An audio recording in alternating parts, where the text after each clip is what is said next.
உன்னத தேவனே உமக்கு ஸ்தோத்திரம் ஸ்தோத்திரம் ஸ்தோத்திரம் ஸ்தோத்திரம். ஆவியானவரே உமக்கு ஸ்தோத்திரம் அப்பா. ஹல்லேலூயா ஹல்லேலூயா ஹல்லேலூயா. எங்கள் தேவனே உம்மை நாங்கள் உயர்த்துகிறோம், வாழ்த்துகிறோம். சர்வ வல்லவரே உம்மை நாங்கள் போற்றுகிறோம். எங்களோடு இடைபடுகிறவரே உமக்கு ஸ்தோத்திரம் அப்பா. எங்களுக்கு போதித்து நடத்துகிறவரே உமக்கு ஸ்தோத்திரம் ஆண்டவரே.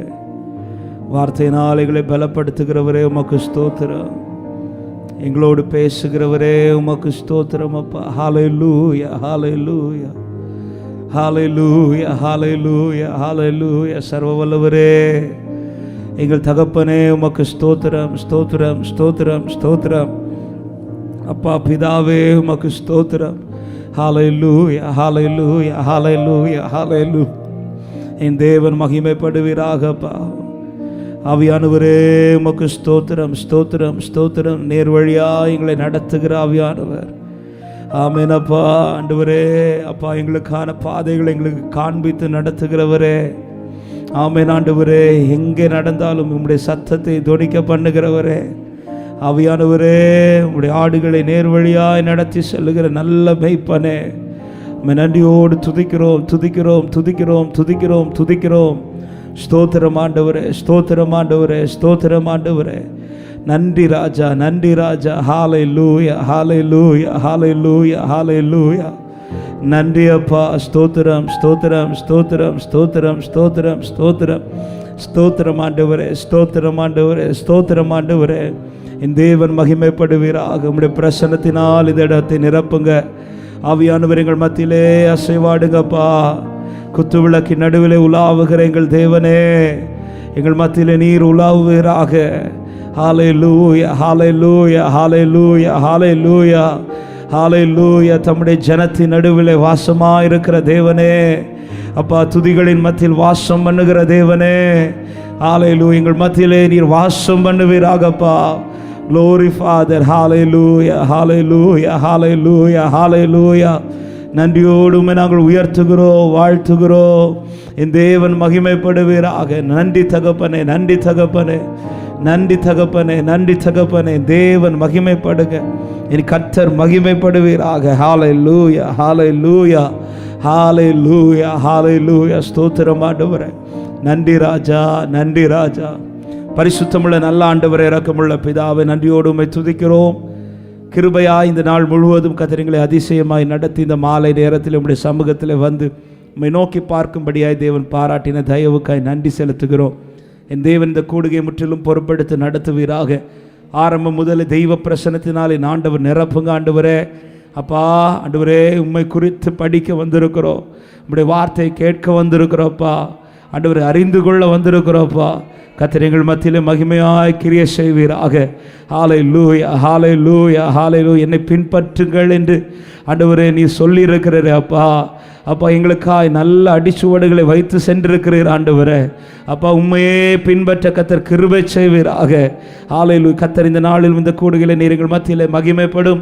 இப்பொழுதும் நாங்கள் பாடப்போகிற பாடல்கள், ஏறெடுக்கிற துதி ஆராதனை உமக்கு மகிமையாயிருப்பதாக தகப்பனே. ஆண்டவர், வந்திருக்கிற பிள்ளைகளை கர்த்தர் பலப்படுத்துங்க. வந்து கொண்டிருக்கிறவர்களும் சீக்கிரமாய் வந்து சேர கர்த்தர் கிருபை செய்வீராக. ஆன்லைனில் இணைந்திருக்கிற தேவ பிள்ளைகளும் ஆண்டவரே, அந்த தெய்வ பிரசனத்திலே பயபக்தியோடு இணைந்திருக்க கர்த்தர் கிருபை செய்யும்படியாய் செபிக்கிறேன். கர்த்தரை ஆளுகை செய்யும் முற்றிலும் உடைய கரத்திலே தருகிறோம். எல்லா தடைகளையும் மாற்றும். எல்லாவற்றிலும் நீர் மாத்திரம் மகிமைப்படும். நீர் பெருகவும் நாங்கள் சிறுகவும் வேண்டும் அப்பா. மீட்பர் இயேசுவின் நாமத்தில் ஜெபத்தை கேளும் ஜீவனுள்ள நல்ல பிதாவே. ஆமென் ஆமென். ஹல்லேலூயா. அப்படியே உட்காரலாம். கர்த்தர் நல்லவர். இயேசுவின் நாமத்தினாலே எல்லாரையும் வாழ்த்துகிறோம். கர்த்தர்களை ஆசீர்வதிப்பாராக. நம்ம சேர்ந்து ஒரு சில பாடல்களை பாடி தேவனுடைய நாமத்தை நாம் மகிமைப்படுத்தலாம். கர்த்தர் நல்லவர். 211வது பாடல் எல்லாருக்கும் தெரிந்த பாடல். திருக்கரத்தால் தாங்கி என்னை திருசித்தம் போல் நடத்திடுமே என்று சொல்லி பாடி தேவனுடைய நாமத்தை மகிமைப்படுத்தும். கர்த்தர் நல்லவர். ஹல்லேலூயா. கரங்களை தட்டி ஆமென். ஹல்லேலூயா. ஜீசஸ். ஆமென். திருக்கரத்தா தாங்கி என்னை திருசித்தம் போல் நடத்திடுமே. திருக்கரத்தா தாங்கி என்னை திரு சித்தம் போல் நடத்திடுமே. குயவன் கையில் களிமண்ணான் அனுதினம் நீர் வணைந்திடுமே. குயவன் கையில் ஆமென் அனுதினம் நீர். வசனம் தியானிக்கையில் வசனம் தியானிக்கையில் இதயமதில் ஆறுதலே. வசனம் தியானிக்கையில் ஆமென் ஆறுதலே. காரிருளில் நடக்கையிலே தீபமாக வழி நடத்தும். காரிருளில் ஆமென் தீபமாக வழி. திருக்கரத்தால் தாங்கி என்னை திரு சித்தம் போல் நடத்தி. குயவன் கையில் களிமண்ணா, குயவன் கையில் களிமண்ணா அனுதினம் நீ வணைந்திடுமே. குயவன் கையில் அனுதினம் நீ. ஆழ்கடலில் அலைகளினால் அலைகளினால் அசையும் போது என் படகில் ஆழ்கடலில் ஆமென் அசையும் போது என் விசுவாசத்தோட சொல்லுங்க. ஆத்ம நண்பர் இயேசு உண்டு, சேர்ந்திடுவே அவர் சமூகம். ஆத்ம நண்பர் ஆமென் சேர்ந்திடுவே. திருக்கரத்தால் தாங்கி என்னை திருக்கரத்தால் திரு சித்தம் போல் எங்களை நடத்தி செல்லுவீராக. குயவன் கையில் களிமண்ணான், குயவன் கை அர்ப்பணிக்கிற ஆண்டவரே எங்களை வணைந்திடுவீராக. ஹல்லேலூயா வணைந்திடுமே. குயவன் கையில் அனுதினம் நீ. சொல்லுங்க. அவர் நமக்காய் ஜீவன் தந்து அளித்தனரே இந்த மீட்பு. அவர் நமக்காய் ஜீவன் தந்து.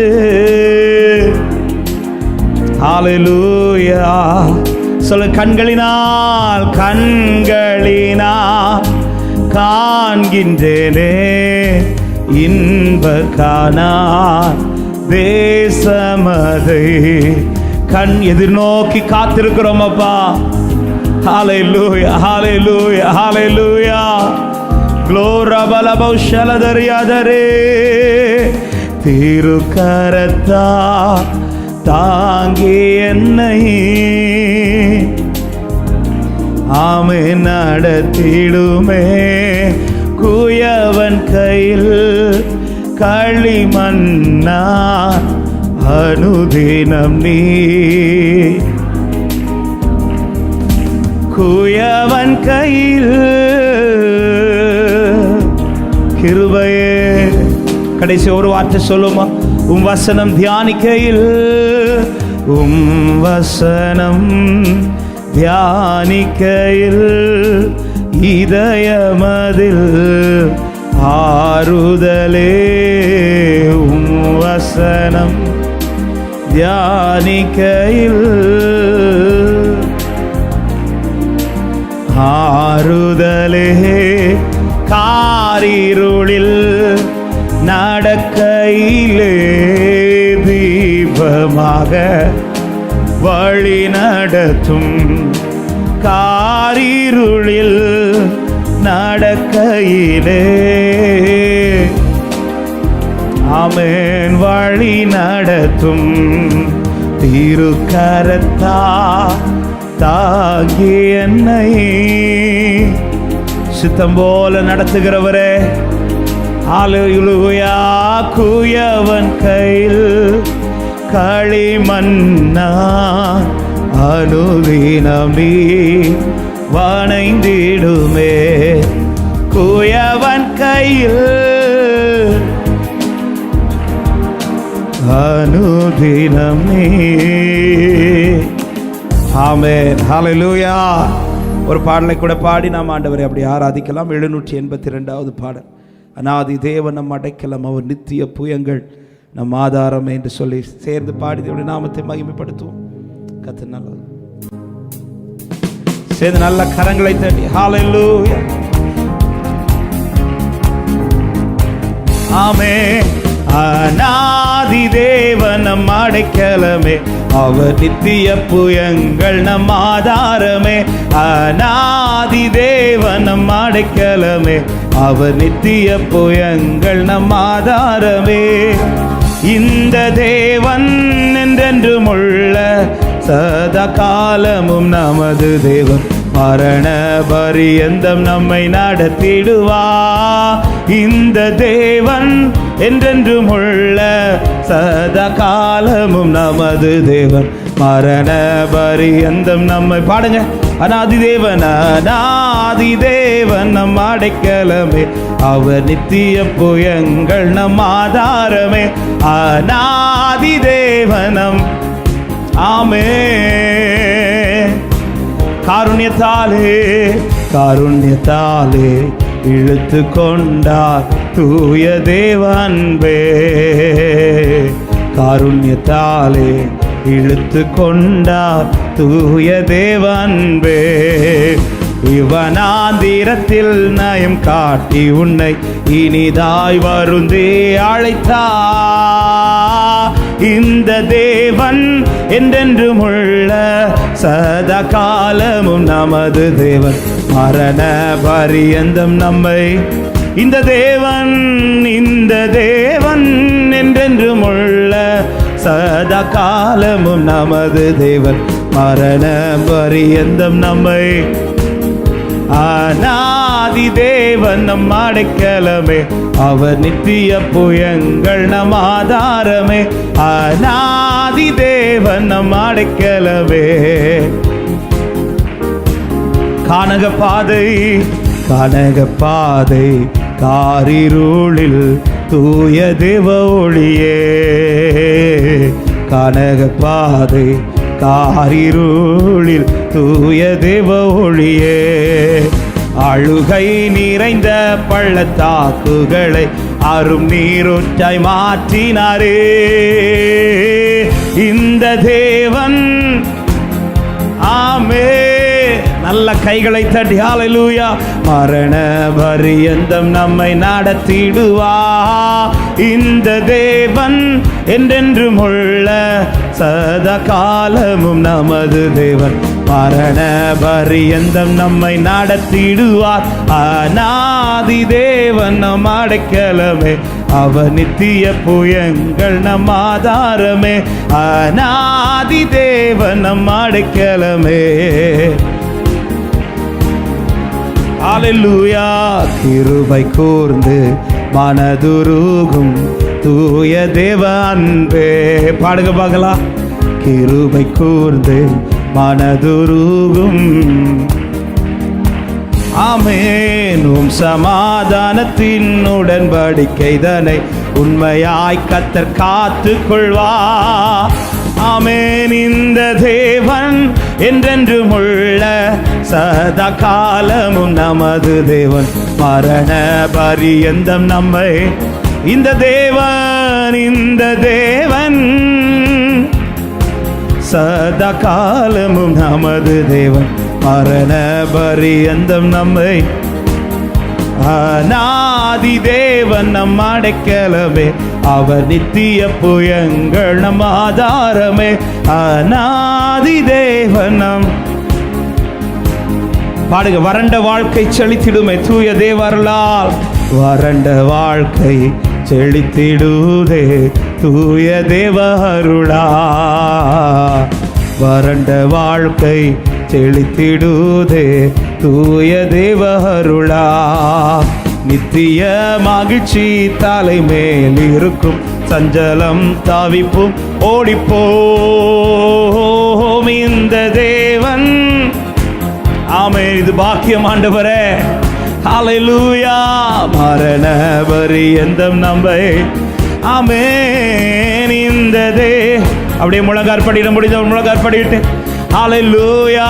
நமது தேவன் மரண பரியந்தம் நம்மை நடத்திடுவார்.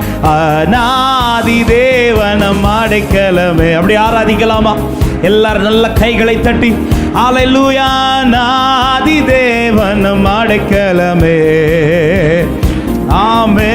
ஆனந்தம் பாடி ஆனந்தம் பாடி திரும்பியே வா தூய தேவ பலத்தால். ஆனந்த பாடி திரும்பியே வா.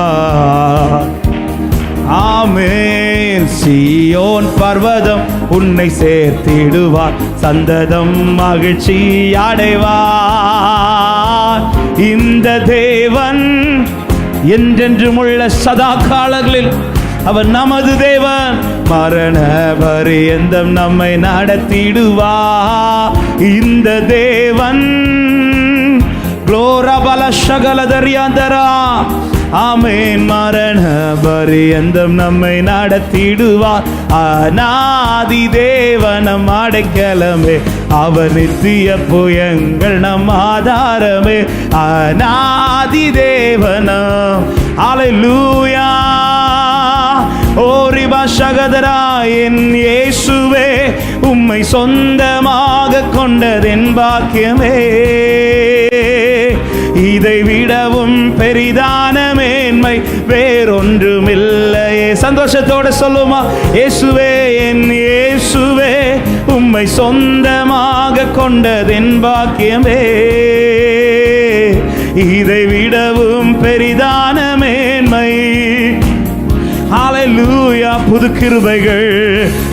கிருபைகள் தினம் தினம் தந்து என்னை நடத்தி. ஹல்லேலூயா. அனுதினமும் கரம் நீட்டி என்னை ஆசீர்வதிப்பவரே. புது கிருபைகள் தினம் தினம் தந்து என்னை நடத்தி செல்பவரே. அனுதினமும் கரம் நீட்டி எத்தனை பேர் பாக்கியமாய் கருதி சொல்றீங்க? இயேசுவே என் இயேசுவே உம்மை சொந்தமாக கொண்டதென் பாக்கியமே. இதை விடவும் பெரிதான மேன்மை வேறொன்றுமில்லையே. சொல்லுங்க சத்தத்தை உயர்த்தி. என் இயேசுவே உம்மை சொந்தமாக கொண்டதென் பாக்கியமே. இதை விடவோ க்ளோரபல கதரா. இதே வார்த்தை மறுபடியும் சேர்ந்து என் இயேசுவே உம்மை சொந்தமாக. இதனால தான்ப்பா நாங்கள் இன்று இருக்கிறோம். நீர் எங்கள் வாழ்க்கையில் சொந்தமாக இருப்பதனால தான்ப்பா இன்றும் என் வாழ்க்கை ஆசீர்வதிக்கப்பட்டு கொண்டிருக்கிறது. ஹல்லேலூயா. என் இயேசுவே உம்மை சொந்தமாக கொண்டதென் பாக்கியமே.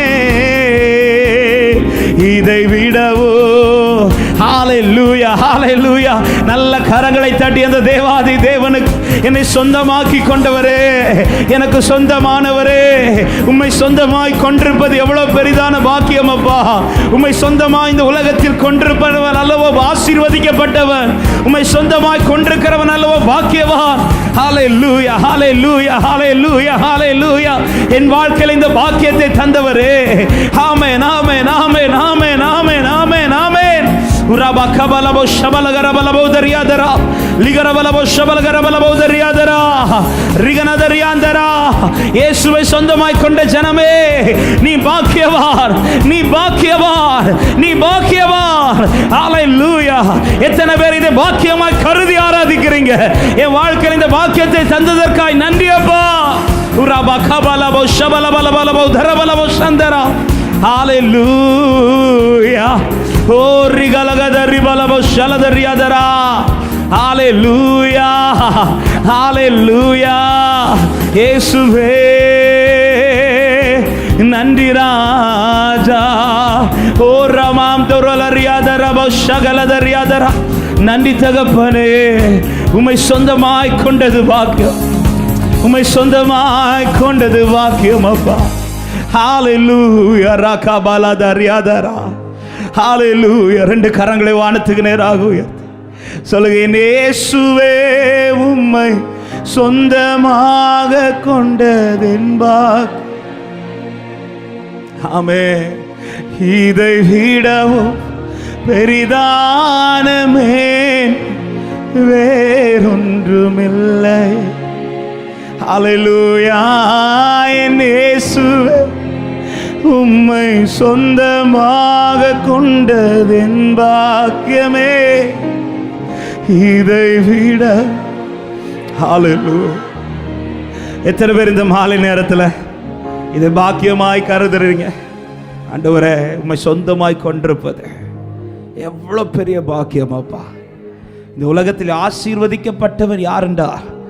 என் இயேசுவை சொந்தமாய் கொண்டிருப்பவனே, என் இயேசுவை சொந்தமாய் கொண்டிருப்பவனே.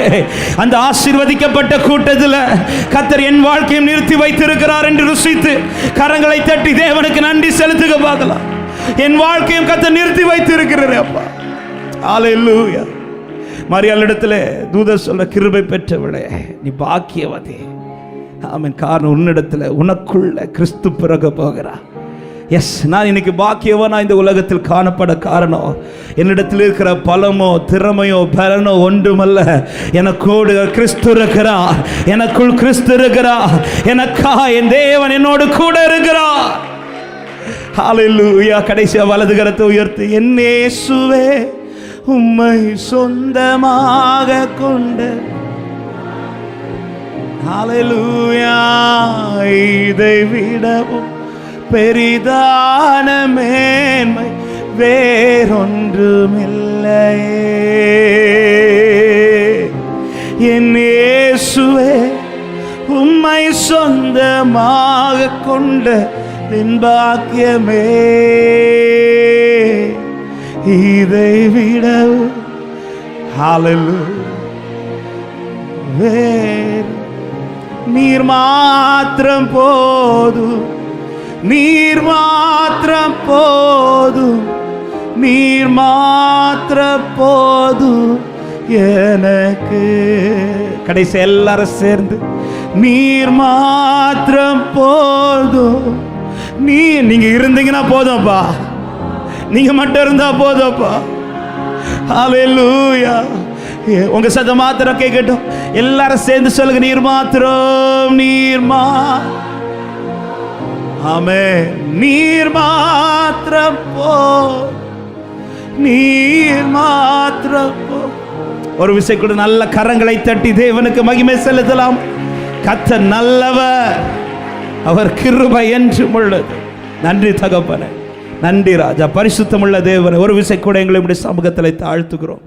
எங்கள் தேவன் எங்கள் மத்தியில் மகிமைப்பட்டு கொண்டிருப்பதற்காய் ஸ்தோத்திரம் அப்பா. நீர் எங்கள் மத்தியில் உலாவிக் கொண்டிருப்பதற்காய் ஸ்தோத்திரம். என் ஆண்டவரே உம்மை நாங்கள் சொந்தமாய் கொண்டிருப்பது எவ்வளோ பெரிய பாக்கியம் ஆண்டவரே.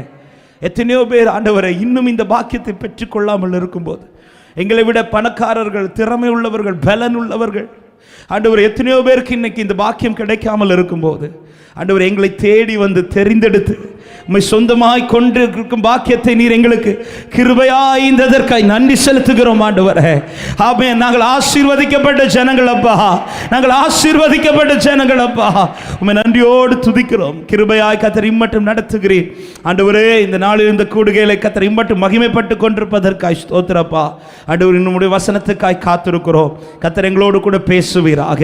கற்றுக்கொள்ள வேண்டிய காரியங்களை கற்றுக்கொள்ள ஆண்டவர் எந்தெந்த காரியங்கள் எங்கள் வாழ்க்கையில் வளரணுமோ அந்த காரியத்தில் நாங்கள் வளரத்தக்கதாய் என் தேவன் வார்த்தையின் மூலமாக எங்களோடு பேசுவீராக. ஆண்டவர் உம்முடைய சமூகத்தில் நல்ல நிலங்களாய் எங்கள் இருதயம் காணப்படட்டும் அப்பா. விதைக்கப்படுகிறது 30 அல்ல 60 அல்ல, அது 100 மடங்காய் பலன் கொடுக்கட்டும். அப்படிப்பட்ட இருதயமா எங்கள் இருதயம் மாறுவதாக தகப்பனே. கத்தர் ஆளுகை செய்யுங்க. நடத்துகிற மகனை கத்தர் பலப்படுத்தி பயன்படுத்துங்க. வந்திருக்கிற பிள்ளைகளை கத்தர் ஒரு மனதிலே கத்தர் வைத்துக் கொள்ளுங்க. இன்னும் யார் யார் வந்து கொண்டிருக்கிறார்கள் அவர்களை கத்தர் சீக்கிரமாய் கொண்டு வரும். இணைந்திருக்கிற தேவ பிள்ளைகளும் அப்பா உங்களுடைய சமூகத்தில் பயபக்தியோடு இருக்க கத்தர் கிருபை செய்வீராக. எல்லாவற்றையும் இன்னும் எங்களுக்கு அனுகூலமாக்கி தாரும். எல்லா மகிமையும் கனமும் நமக்கு செலுத்துகிறோம். நீர் பெருகவும் நாங்கள் சிறுகவும் வேண்டும் அப்பா. மீட்பர் இயேசுவின் நாமத்தில் ஜெபத்தை கேளும் நல்ல பிதாவே. ஆமென், ஆமென். உட்காரலாம்.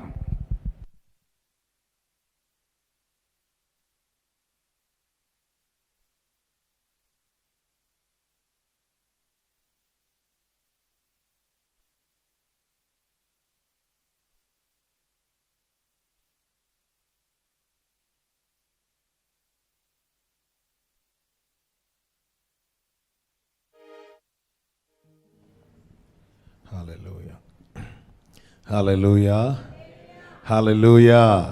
கரங்களை உயர்த்தி ஹalleluya. கர்த்தர் நல்லவர். இயேசு கிறிஸ்துவின் இனிய நாமத்தினாலே இந்த மாலை வேளையிலே இந்த பைபிள் ஸ்டடிக்கு வந்திருக்கிற உங்கள் ஒவ்வொருவரையும் வாழ்த்துகிறேன். கர்த்தர் உங்களை ஆசீர்வதிப்பாராக. ஆன்லைன் மூலமாக இணைந்திருக்கிற எல்லா தேவ பிள்ளைகளையும் வாழ்த்துகிறேன். கர்த்தர் உங்கள் ஒவ்வொருவரையும் ஆசீர்வதிப்பாராக. கர்த்தர் நல்லவர். கர்த்தருடைய பரிசுத்த நாமம் மகிமைப்படுவதாக. ஆமென். இயேசுவினிடத்திலே கற்றுக்கொள்ளுங்கள் என்கிற காரியத்தை வைத்து இந்த பைபிள் ஸ்டடியை ஆரம்பிக்க ஆண்டவர் கிருபை செய்தார். கடந்த வாரத்திலே ஆமென் நேச பிள்ளையாக இருப்பது எப்படி என்பதை அவரிடத்தில் கற்றுக்கொள்ள ஆண்டவர் ஆரம்பித்தார். கர்த்தர் நல்லவர். ஆமென். நாம் பிள்ளைகள் என்கிற அதிகாரத்தை ஆண்டவராகிய இயேசு கிறிஸ்து நமக்கு கிருபையாய் தந்திருக்கிறார். ஆமென். பிள்ளைகளில் எத்தனை பேர் நேச பிள்ளைகளாக இருக்கிறோம், அது ரொம்ப முக்கியம். ஆமென். போன வாரத்தில் நம்ம பார்த்தோம், ஏசா மனநோவை உண்டாக்கின பிள்ளையாக இருந்தான். சிமியோனும் லேவியும் வாசனையை கெடுத்தவர்களாக இருந்தார்கள். ஓப்னி பினேகாஸ் கீழ்ப்படியாத பிள்ளைகளாக இருந்தார்கள். அப்சலோம் துக்கத்தை உண்டாக்கின பிள்ளையாக இருந்தான். இளையகுமாரன் நஷ்டத்தை உண்டாக்கின பிள்ளையாக இருந்தான். ஆமென். நம்ம எல்லாருமே பிள்ளைங்க தான். இவங்க எல்லாருமே பிள்ளைகள் தான். ஆனால் எப்படிப்பட்ட பிள்ளைகளாக இருக்கிறோம், இது ரொம்ப முக்கியம். நமக்கு கிடைக்கப்பட்ட மிகப்பெரிய பாக்கியம். நான் பாடினோமே, என் இயேசுவே உம்மை சொந்தமாக கொண்டது என் பாக்கியமே. கிருபையினாலே சில பாடல்களை அடியானுக்கு ஆண்டவர் கொடுத்திருக்கிறார். ஆமென். உங்களுக்கு ஆண்டவர் தந்தது லிரிக்ஸ்லேயே பெஸ்ட் லிரிக்ஸ் என்ன அப்படின்னு கேட்டால் நான் முதல்ல எது சொல்லுவேன்னா இதுதான் சொல்லுவேன். என் இயேசுவே உம்மை சொந்தமாக கொண்டது என் பாக்கியமே, இதைவிட பெரிதான மேன்மை வேறு இல்லை. ஹல்லேலூயா. அவன் இந்த பூமியில் எனக்கு கிடைச்ச பெரிய பாக்கியம் அதுதான். ஹல்லேலூயா. நம் பிள்ளைகள், நமக்கு ஒரு அப்பா இருக்கிறார், அவர் என்றென்றைக்கும் இருக்கிறவர். ஹல்லேலூயா. ஆமென். கர்த்தர் நல்லவர். கர்த்தருடைய பரிசுத்த நாமம் மகிமைப்படுவதாக. அந்த தகப்பனுக்கு நாம் எப்படிப்பட்ட பிள்ளைகளாய் இருக்கிறோம் என்பது ரொம்ப முக்கியம். ஆமென். இவ்வளோ பெரிய பாக்கியத்தை அவர் தந்திருக்கும் போது நாம் எப்படிப்பட்ட பிள்ளைகளாய் காணப்பட வேண்டும். எபேசியர் 5:1-2 சொல்லியிருக்கிறபடி நீங்கள் பிரியமான பிள்ளைகளைப் போல ஆமென் தேவனை பின்பற்றுகிறவர்களாகி. பிரியமான பிள்ளை. அப்போ பிரியமான பிள்ளையாக இருக்கணும்னா என்ன செய்யணும், யாரை தான் பார்க்கணும், யார்கிட்ட தான் கற்றுக்கொள்ளணும்னா வேறு யார்கிட்ட கற்றுக்கொள்ள முடியாது. ஒருவரிடத்தில் மட்டும்தான் கற்றுக்கொள்ள முடியும்.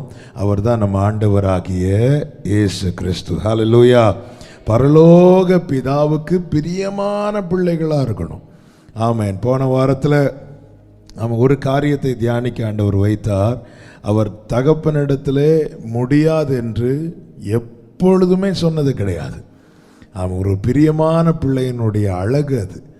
ஆமென். முடியாது என்று எப்பொழுதுமே சொன்னது கிடையாது. ஆமென். பிதா ஒரு காரியத்தை சொல்லும்போது இவர் நோ சொல்லவே மாட்டார். எஸ், கடைசி வரை எஸ் தான். பிதா கிட்ட கடைசி வரை எஸ். ஆமென். பிசாசு கிட்ட எல்லாம் நோ.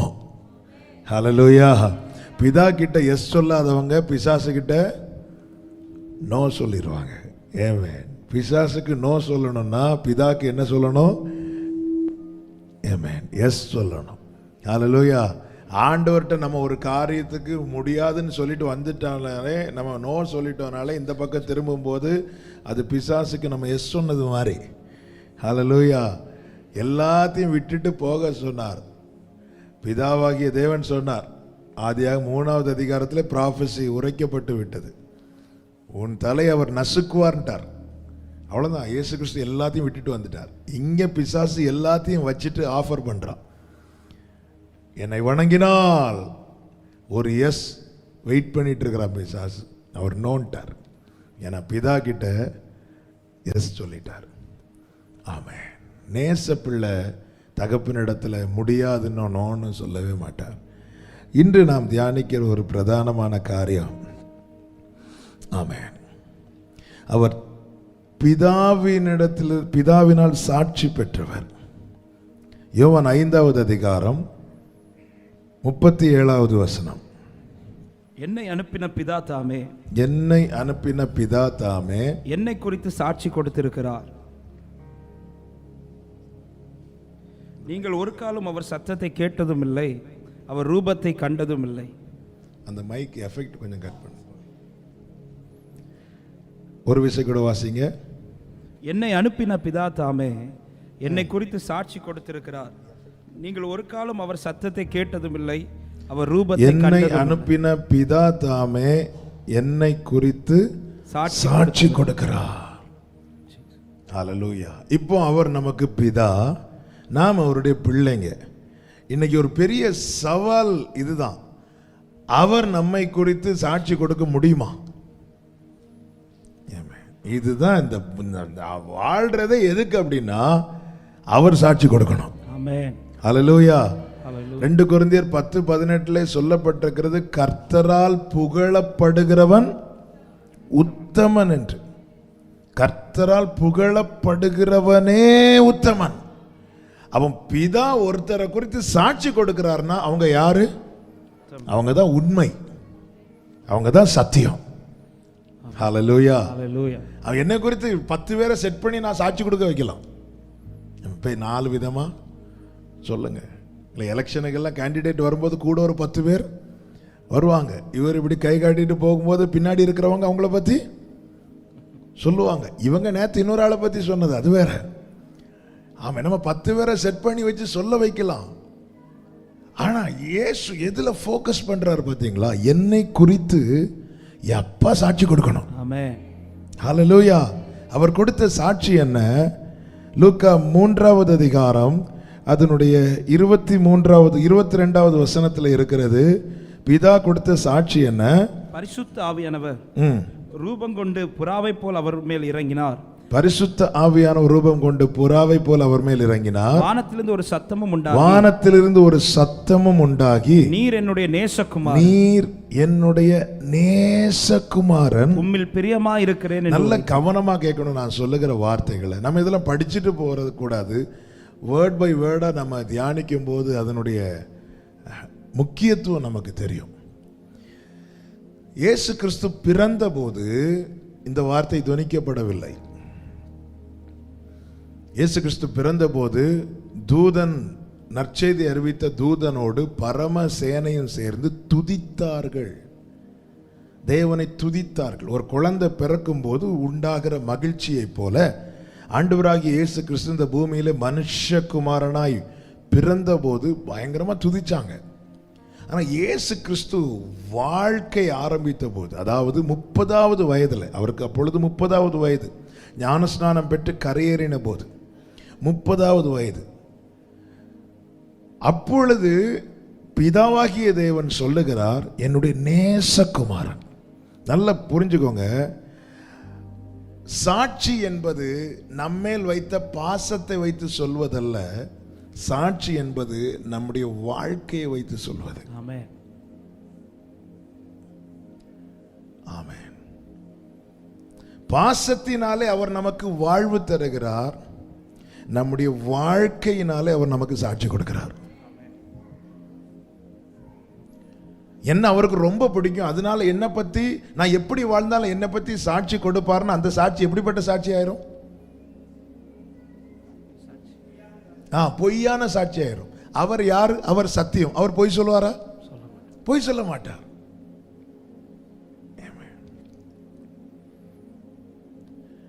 பாசத்தை வைத்தல்ல சாட்சி கொடுப்பது, வாழ்க்கையை வைத்து.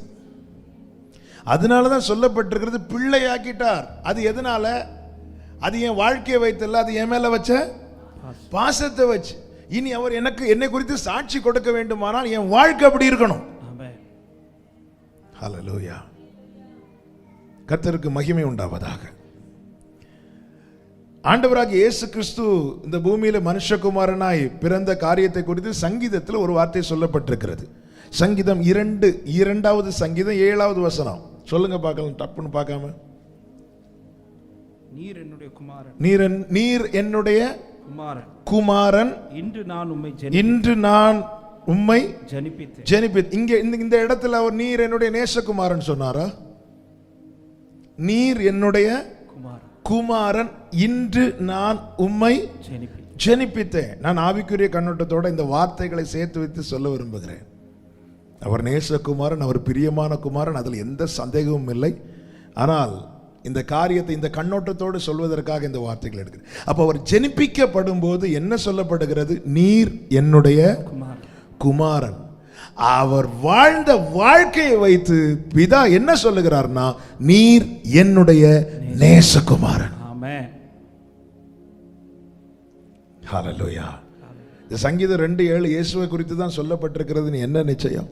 எபிரேயர் 5:5 இதே வார்த்தை எடுத்து எழுதப்பட்டிருக்கிறது. கிறிஸ்துவை குறித்து சொல்லப்பட்டிருக்கிறதுன அந்தபடியே கிறிஸ்துவும் பிரதான ஆகிறதற்கு தம்மை தாமே உயர்த்தவில்லை.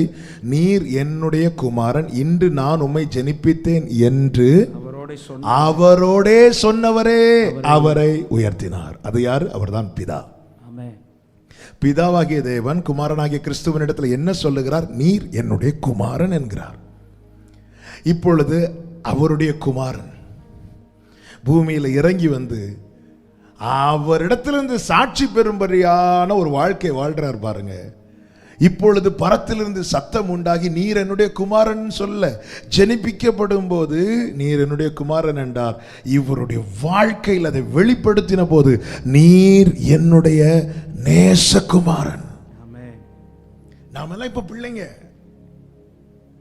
நாம எல்லாம் நேச பிள்ளைங்கன்னு ஒரு வார்த்தையை கேட்கிறோம் தெரியுமா? அதுதான் சாட்சி. ஹல்லேலூயா, ஹல்லேலூயா. இயேசு கிறிஸ்து ஓட்டத்தை முடிப்பதற்கு முன்னமே, அதாவது இந்த பூமியில மனுஷகுமாரனாய் வாழ்ந்த நாட்களில் அவர் பிதாவின் இடத்தில் செல்வதற்கு முன்னமே இந்த சாட்சியை கேட்டுட்டு தான் போறாரு. ஆமா, இது ஒரு பெரிய சவால். நம்மேல் வைத்த பாசத்தை வைத்து சாட்சி சொல்ல மாட்டார். நான் என் இஷ்டப்படி வாழ்வேனா, அவர் எனக்கு என்ன பார்த்து நீ சூப்பர்ப்பா நீ என்ன இப்படிலாம் சொல்ல மாட்டார். அப்படி சொன்னா அது பொய்யாயிரும். பொய்க்கும் அவருக்கும் சம்பந்தமே கிடையாது. பொய் யாருக்கு சம்பந்தம்? பிசாஸ். அவன் தான் யாரு? பொய்யும் பொய்க்கு பிதாவுமா இருக்கிறான். நான் என்ன தப்பு பண்ணாலும் நீ என் நேசகுமாரன்னு ஒரு சத்தம் கேட்குதுன்னா அது பிதா கிட்ட இருந்தா வருது, ஆனா வேறொரு பிதா கிட்ட இருந்து வருது. ஏமே நமக்கு ஏதாவது ஒரு பிதா சொன்னா அப்படி இருக்க கூடாது. ஆமென். அவருக்கு தெரியும் இல்ல, என்னை குறித்து சாட்சி கொடுக்கிறவர் பிதா. என்னை குறித்து சாட்சி கொடுக்கிற வேறொருவர் இருக்கிறார். எனவே தான் இயேசு கிறிஸ்து பார்த்தீங்கன்னா, அது நம்ம இன்னொரு ஸ்டடியில் தியானிக்கலாம். நிறைய பேர் புகழ்வாங்க, யாரையும் நம்பி இணங்க மாட்டார் இயேசு. ஆமாம், இன்று குருத்தோலை பிடிக்கிறவன் தான் நாளைக்கு சிலுவையில் இறங்கணும் சொல்லுவாங்க. எல்லாத்துலேயும் ரொம்ப தெளிவாக இருந்தார் ஆண்டவர். ஆனால் பிதா சொல்லணும், ஏன்னா கர்த்தரால் புகழப்படுகிறவனே உத்தமன். பாருங்க, இளையகுமாரன் திரும்பி வருகிறார். இளையகுமாரன் மேல் வைத்த பாசத்தினாலே அவனுக்கு வாழ்க்கையை கொடுக்கிறார். கட்டி அணைத்து முத்தமிட்டு அவனுக்கு வஸ்திரத்தை, மோதிரத்தை, அவனுக்கு பாதரட்சை எல்லாம் கொடுத்து வீட்டுக்குள்ள கொண்டு வந்தாலும் மூத்த குமாரன் வருகிறார். ரொம்ப கோவம் வந்துட்டு மூத்த குமாரனுக்கு. இப்படி பண்றீங்களேன்னு சொல்லும்போது தகப்பன் என்ன சொல்ற? மகனே, நீ எப்பொழுது என் கூட இருக்கிறார்? இவனோ மரித்தான், இப்பொழுது உயிர்த்தான். வாழ்க்கையை வச்சுதான் சொல்றார். இவன் காணாமல் போனான், இப்போ காணப்படுகிறான். இல்லப்பா அது நீ ஒண்ணுதான் அவனும் ஒண்ணுதான் அதெல்லாம் அப்படி இப்படி சொல்லல. அவர் எவ்வளவு அழகா சொல்றாரு பாருங்க. நீ எப்பொழுதும் என் கூட இருக்கிறாய். இவன் அப்படி இல்லை, இவன் மரித்தான், இவன் உயிர்த்தான், இவன் காணாமல் போனான். இப்படிதான் சாட்சி என்பது அது மெய்யா இருக்கிறது. பரலோகத்தில் சாட்சி இடுகிறவர் மூவர், பிதா, வார்த்தை, பரிசுத்த ஆவி என்பவர்களே. இம்மூவரும் ஒன்றாயிருக்கிறார்கள். அப்ப அதுல எந்த அளவுக்கும் கொஞ்சம் கூட மிகைப்படுத்தியும் அவர் சொல்ல மாட்டார், கொஞ்சமும் குறைத்தும் சொல்ல மாட்டார். அப்போ என்ன பிள்ளையாக்கிட்டாரு. இனி என்னுடைய கோலே எதுவா இருக்கணும் தெரியுமா? என் அப்பா என்ன குறித்து சாட்சி கொடுக்கணும். ஹல்லேலூயா. நம்முடைய வாழ்க்கையை வைத்து சாட்சி கொடுக்கிறவர். இவர் என்னுடைய நேசகுமாரன், இவரில் நான் பிரியமாயிருக்கிறேன். அடுத்த ஒரு காரியத்தை பாருங்கள். இதே சாட்சி 2 முறை கேட்கப்படுகிறது. ஒன்று மத்தேயு 3:17, இதே லூக்கா 3:22 வாசித்தோமே, அதே சம்பவம் தான். அந்த வார்த்தையை வாசிங்க. மத்தேயு 3:17. அன்றியும் வானத்திலிருந்து ஒரு சத்தம் உண்டாகி, இவர் என்னுடைய நேசகுமாரன், இவரில் பிரியமாயிருக்கிறேன் என்று உரைத்தது. இனி மத்தேயு 17:5 வாசிங்க.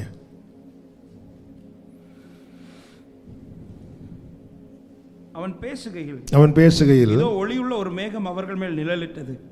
இவர் என்னுடைய நேசகுமாரன்,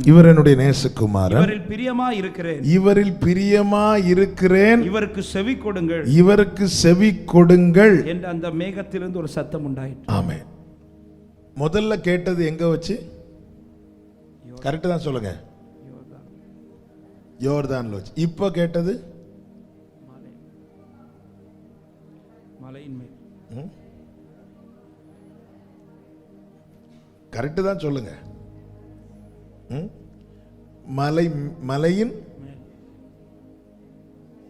மலையின் மேல கேட்டுச்சு. முதல்ல எங்க கேட்டுச்சு?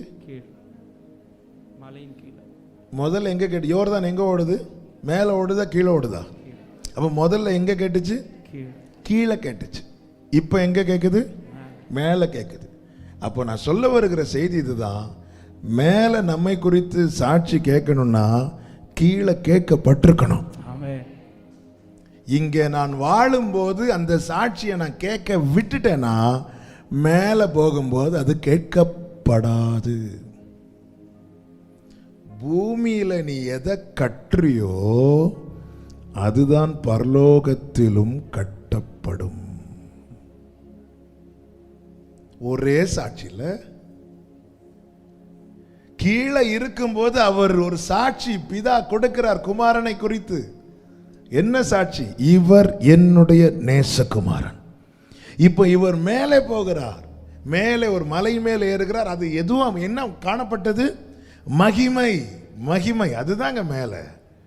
இப்ப கீழே இருக்கும்போது என்ன சாட்சி அவரை குறித்து பிதா சொன்னாரோ அங்க போகும்போது, மேல போகும்போது அதே சாட்சி, இவர் என்னுடைய நேசகுமாரன். அப்போ இங்கே எனக்கு சாட்சி கேட்டு நான் வாழ்ந்துட்டு அங்கே போக முடியாது. நீங்க ஆண்டவராகிய இயேசு கிறிஸ்துவை பார்த்தீங்கன்னா தெரியும். இந்த கண்ணோட்டத்தில் நீங்க பார்த்தீங்கன்னா ரொம்ப ஆச்சரியமா இருக்கும். இயேசு எதை பேசினாலுமே பரலோகத்தோடு கனெக்ட் பண்ணி தான் பேசுவார். அதனாலதான் இம்மைக்காக மாத்திரம் பின்பற்றுகிறவர்களுக்கு ஒரு லெவலை தாண்டி இயேசுவை பின்பற்ற முடியாது. அதனாலதான் ஆண்டவர் சொன்னார், நித்திய ஜீவனை குறித்து தான் அதிகம் பேசினார் யோவான் 6. இதை கேட்டது, இது கடினமான உபதேசம், இதெல்லாம் யாரு பின்பற்றுவான்னு சொல்லி அநேகர் என்ன பண்றாங்கன்னா விலகி போறாங்க. பேதுரு சீஷர்கள் எல்லாம் சொல்றாங்க, ஆண்டவர் நிறைய பேர் விலகி போறாங்க. இயேசு சொல்றார், நீங்களும் போக மனதா இருக்கிறீர்களா? அப்போ பேதுரு என்ன சொல்லுவார்? ஆண்டவர் நாங்க வர்றது ஆமா இங்கே அப்பம் சாப்பிடுறதுக்கு வரல, நித்திய ஜீவ வசனங்கள் உம்மிடத்தில் உண்டு. இயேசு மலை உபதேசம், மலை பிரசங்கம் சொல்லுங்க, ஏதாவது ஒண்ணு சொல்லுங்க. தெரியுது உங்களுக்கு? தெரிஞ்சவங்க தான் பைபிள் ஸ்டடி வருவீங்க, எல்லாம் கர்த்தர் ஆசீர்வதிப்பாராக. அவ்வளவு பிரசங்கத்தை இப்ப நான் சொல்றேன். இப்ப நான் இப்ப சொன்னேன் அல்லவா, பரலோகத்தோட கனெக்ட் பண்ணி. இனி மலை பிரசங்கத்தை ஒவ்வொன்றாய் பாருங்க. அவர் எல்லாமே பரலோகம், 1000 வருஷம் அரசாட்சி, நித்தியம், இதை கனெக்ட் பண்ணி தான் பேசியிருப்பார். பரலோக ராஜ்யம் அவர்களுடையது, அவர்கள் ஆறுதல் அடைவார்கள், அவர்கள் இரக்கம் பெறுவார்கள். எங்கே இரக்கம் பெறுவார்கள்? ஆமென். நியாய தீர்ப்பு நாள் அவங்க இரக்கம் பெறுவாங்க. அவர்கள் பூமியை சுதந்தரிப்பார்கள். எப்பொழுது, எங்கே சுதந்தரிப்பார்கள்? அவரோடு கூட ஆளுகை செய்யும், அவரோடு ஆளுகை செய்கிறவர்களாய் மாறுவார்கள். அவருடைய தேவனுடைய புத்திரர் எனப்படுவார்கள். அவர்கள் தேவனுடைய முகத்தை தரிசிப்பார்கள். அவன் பூமியில் நீ துன்பப்படுத்தப்படும்போது உனக்கு எங்க பலன் இருக்கும்? பரலோகத்தில் பலன் இருக்கும். ஆண்டவர் எதை பேசினாலும் பரலோகத்தோடு கனெக்ட் பண்ணி தான் பேசுவார். ஹல்லேலூயா. மத்தேயு 10வது அதிகாரம் 32, 33 வசனங்களிலே அப்படிதான் சொல்லுகிறார். என்ன? மனுஷர் முன்பாக என்னை அறிக்கை பண்ணுகிறவன் எவனோ அவனை நானும் பரலோகத்தில் இருக்கிற என் பிதாவின் முன்பாக அறிக்கை பண்ணுவேன். மனுஷர் முன்பாக என்னை மறுதலிக்கிறவன் எவனோ அவனை நானும் பரலோகத்தில் இருக்கிற என் பிதாவின் முன்பாக மறுதலிப்பேன். ஆமா, இங்கே நான் அறிக்கை பண்ணுனா நான் அங்கே அறிக்கை பண்ணப்படுவேன். இங்கே நான் மறுதலித்தால் நான் பரலோகத்திலே மறுதலிக்கப்படுவேன். இங்கே நான் சாட்சி பெற்றால் நான் பரலோகத்தில் போகும்போது அங்கே இதே சாட்சியை நான் பெறுவேன். கர்த்தரால் புகழப்படும். மறுமையை குறித்து தான். இயேசுவை நீங்க உங்க ஃபோக்கஸ் இயேசு மேல திரும்பிட்டனாலே அந்த நித்தியத்தை குறித்து, மறுமையை குறித்து. கீழே அவர் என்ன சாட்சி பெற்றாரோ மேலே போகும்போதும் அதே சாட்சி. கர்த்தருடைய பரிசுத்த நாமம் மகிமைப்படுவதாக. இப்ப சாட்சியுள்ள வாழ்க்கை என்பது எவ்வளவு அவசியம் என்பதை புரிஞ்சுக்கோங்க. எதுக்காக சாட்சியுள்ள வாழ்க்கை வாழணும்? நாளைக்கு நான் பரலோகத்தில் போய் நிற்கும் போது, மகிமையில போய் நிற்கும் போது, நான் அந்த சாட்சிகளுக்கு முன்பாக இந்த சாட்சி என்னை குறித்து சொல்லப்படும். நான் இங்கே அறிக்கை பண்ணினால் அங்கேயும் அறிக்கை பண்ணப்படுவேன். இங்கே நான் அவருக்காக ஏதாவது செய்த, அதனால தான் சொன்னார், ஒரு கலசம் தண்ணீர் எடுத்து கொடுத்தாலோ அல்லது என் நாமத்தின் நிமித்தம் இதை விட்டாலோ அவன் இம்மையிலே 100 மடங்கு பலனையும் மறுமையிலே நித்திய ஜீவனையும் பெற்றுக்கொள்வானாம். ஆண்டவர் எப்பவுமே நித்தியத்தோடு கனெக்ட் பண்ணி தான் பேசுவார். அதனால தான் இந்த வார்த்தையை குறித்து பேதுரு சொல்லுகிறார், நித்திய ஜீவ வசனங்கள். ஆமென். சாட்சியா இருக்கணும், ரொம்ப முக்கியம். அப்போ ஏன் கீழே நான் சாட்சி, அவருடைய சாட்சி இல்லை, நான் அவருடைய சாட்சியா இருப்பதினாலே அநேகரை பகைக்க வேண்டி வரலாம், அல்லது அநேகருடைய நம்ம பகைக்க கூடாது, அநேகர் நம்மை வெறுக்கிறதுக்கு ஏதுவா இருக்கலாம். இயேசு ஆலயத்திலேருந்தே பிடிச்சு தள்ளிட்டாங்க, சர்ச்சிலேருந்தே தள்ளப்பட்டார். இயேசு சகோதரர்களால் ஆரம்பத்தில் கனவீனப்படுத்தப்பட்டார். சொந்த ஊர்ல அவர் கனவீனம் அடைந்தார். எல்லாம் ரைட்டு தான். அவருடைய க்ரூசைட்ல, அவருடைய மீட்டிங்ல அவருடைய குடும்பத்தினர் யாரும் வந்து இருக்கல தெரியுமா? அவர் ஒரு வீட்டில் இருந்து பிரசங்கம் பண்ணிட்டு இருக்கும்போது இயேசுவின் தாயும் சகோதரர்களும் எங்க இருந்தாங்க? வெளியே தான் இருந்தாங்க. அதுக்கப்புறம் எல்லாம் மாறிச்சு. இயேசுக்கு பிற்பாடு யோசேப்பு மரியாளுக்கு பிறந்தவர்கள் ஒருவன் யாக்கோபு, இன்னொருவன் யூதா. இந்த இருவரும் பிற்பாடு அவருடைய சீஷர்களாகி நிருபத்தில், யாக்கோபு நிருபம், யூதா நிருபத்தை எழுதினவர்கள் யோசேப்பு மரியாளுக்கு பிறந்த பிள்ளைகளில் இருவர். ஆமென். ஆரம்பத்தில் ஆனா அது எதுவுமே அவர் மைண்ட் பண்ணல. ஒரு கட்டத்தில் அவர் பேசிட்டு இருக்கும்போது கையில கல் எடுக்கிறாங்க ஜனங்க. ஆண்டவர் போயிட்டே இருந்தார். ஏன்னா அவருடைய போக்கஸ் பிதா என்ன குறித்து சாட்சி சொல்லணும். கீழே இருக்கும்போது கேட்ட சாட்சி மேல இருக்கும்போதும் கேட்கப்பட்டது. கீழே இருக்கும்போது நான் சாட்சி கேட்கலன்னா மேல போனா எனக்கு அவமானம், எனக்கு அசிங்கமாயிரும். ஆமென். இயேசுவினிடத்திலே கற்றுக்கொள்ளுங்கள். அப்ப நம்ம எப்படிப்பட்ட எண்ணம் உடையவர்களா இருக்க வேண்டும் என்றால், கொலோசியர் 3வது அதிகாரத்தின் 1-2 வசனங்களை வாசியுங்கள். கொலோசியர் 3வது அதிகாரம் 1-2 வசனங்கள். நீங்கள் கிறிஸ்துவுடனே கூட எழுந்ததுண்டானால், அதாவது ஒரே பேரானவர் இப்போ முதற் பேரானவராய் மாறி இருக்கிறார். ஏன்னா நம்மை எழுப்பிட்டார், இந்த பாவத்திலிருந்து எழுப்பிட்டார், இந்த அக்கிரமத்திலிருந்து எழுப்பிட்டார். இப்ப நாமும் பிள்ளைகள்ங்கிற வரிசையில வந்து விட்டோம். அப்படி உண்டானால் கிறிஸ்து தேவனுடைய வலது பாரிசத்தில் வீற்றிருக்கும் இடத்தில் உள்ள மேலானவைகளை தேடுங்கள். அடுத்த வார்த்தை, பூமியில் உள்ளவைகளை அல்ல, மேலானவைகளையே நாடுங்கள். பூமியில் உள்ளவைகளையும் மேலானவைகளையும் நாடுங்கள் என்றல்ல, மேலானவைகளையே நாடுங்கள். அப்ப இந்த எண்ணம் உடையவர்களுக்கு தான் இந்த பூமியில எந்தெந்த சிச்சுவேஷன்ல எப்படி மனரம்யமா இருக்க வேண்டிய இடத்துல அவங்க மனரம்யமா இருப்பாங்க, சகிக்க வேண்டிய இடத்துல சகிப்பாங்க, கடந்து போக வேண்டிய இடத்துல கடந்து போவாங்க. நீங்க அப்போஸ்தலருடைய வாழ்க்கையை பார்த்தீங்கன்னா தெரியும். மனரம்யமா இருப்பார்கள், சகித்தார்கள். சில இடத்துல தூசி என்ன பண்ணிட்டாங்க, உதறி போட்டு எங்க தூசியை உதறி போட்டு போனாங்க? எந்த இடத்துல அவர்கள் அவமானப்படுத்தப்பட்டார்களோ அந்த இடத்துல தூசியை ஆண்டவர் சொன்னார், அந்த பட்டணத்தை விட்டு நீ போகும்போதே தூசியை உதறி போடணும். நாம் எல்லாம் நிறைய தூசியை உதறி போடல, அதை வீட்டில் கொண்டு வந்திருந்து யோசிச்சுட்டு இருப்போம்ல. அதை ஒரு பெரிய டப்பால் எடுத்து வச்சு ஆனாலும் இல்லை, ஆண்டவர் சொல்லிட்டார், இக்காலத்து பாடுகள் இனி வெளிப்பட போகும் மகிமைக்கு ஒப்பானது அல்ல. நீ கஷ்டம்தான், நீ தூசியை உதறி போட்டுட்டு வந்துரு. நீ எதை யோசிக்கணும்னா அதை நினைக்கணும். நீதி நிமித்தம் துன்பப்படுகிறவர்கள் பாக்கியவான்கள், பரலோக ராஜ்யம் அவர்களுக்குரியது. இதை கேட்கும் போதே உதறிங்க தூசிய. ஆமே, நம்ம அங்கே உதறலையே, நம்ம அந்த தூசியை வீட்டில் கொண்டு வந்தா வீடு என்ன ஆயிரும்? தூசி ஆயிரும். ஆமே, வெளியெல்லாம் போய் விளையாடிட்டு வந்தா பிள்ளைங்க என்ன போய் கால் கழிட்டு வா. பிள்ளைக்கு காலை கழுவி இருக்கலாம், பிள்ளை காலை ரெண்டாவது கழுவுங்க, முதல்ல உள்ள நம்ம அந்த பட்டணத்தின் தூசியும் வீட்டுக்குள்ள வந்துடக்கூடாது. நீ அப்போஸ்தலன், நீ அழைக்கப்பட்டவன், நீ வரும்போதே தூசி உதறி போட்டுட்டு வா. இல்லைன்னா நீ எங்க போய் சர்ச்சில் போயிருந்தா சர்ச்சை என்ன ஆயிரும்? தூசி ஆயிரும். சொல்லுங்க சத்தமா, தூசி ஆயிரும். ஹல்லேலூயா.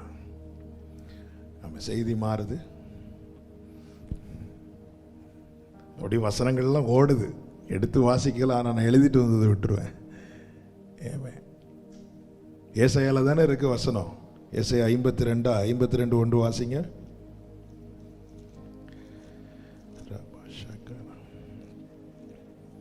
எழும்பு எழும்பு சீயோனே, உன் வல்லமையை தரித்துக்கொள். பரிசுத்த நகரமாக எருசலேமே, உன் அலங்கார வஸ்திரங்களை உடுத்திக்கொள். விருத்த சேதனம் இல்லாதவனும் அசுத்தனும் இனி உன்னிடத்தில் வருவதில்லை. அடுத்த வார்த்தை, தூசியை உதறிவிட்டு தூசியை உதறிவிட்டு எழும்பு. முதல் வார்த்தை என்ன சொல்லப்பட்டிருக்கிறது? எழும்பு எழும்பு எழும்பு சீயோனே, சீயோனே, உன் வல்லமையை தரித்துக்கொள். அப்படின்னா எப்படி எழும்பணும்? தூசியை உதறி விட்டு எழும்புனா எதை தரித்துக் கொள்வோம்? வல்லமையை தரித்துக் கொள்வோம். இன்னைக்கு நிறைய பேர் வல்லமையை தரித்துக் கொள்ளாததுக்கு காரணம் தூசியை உதறல.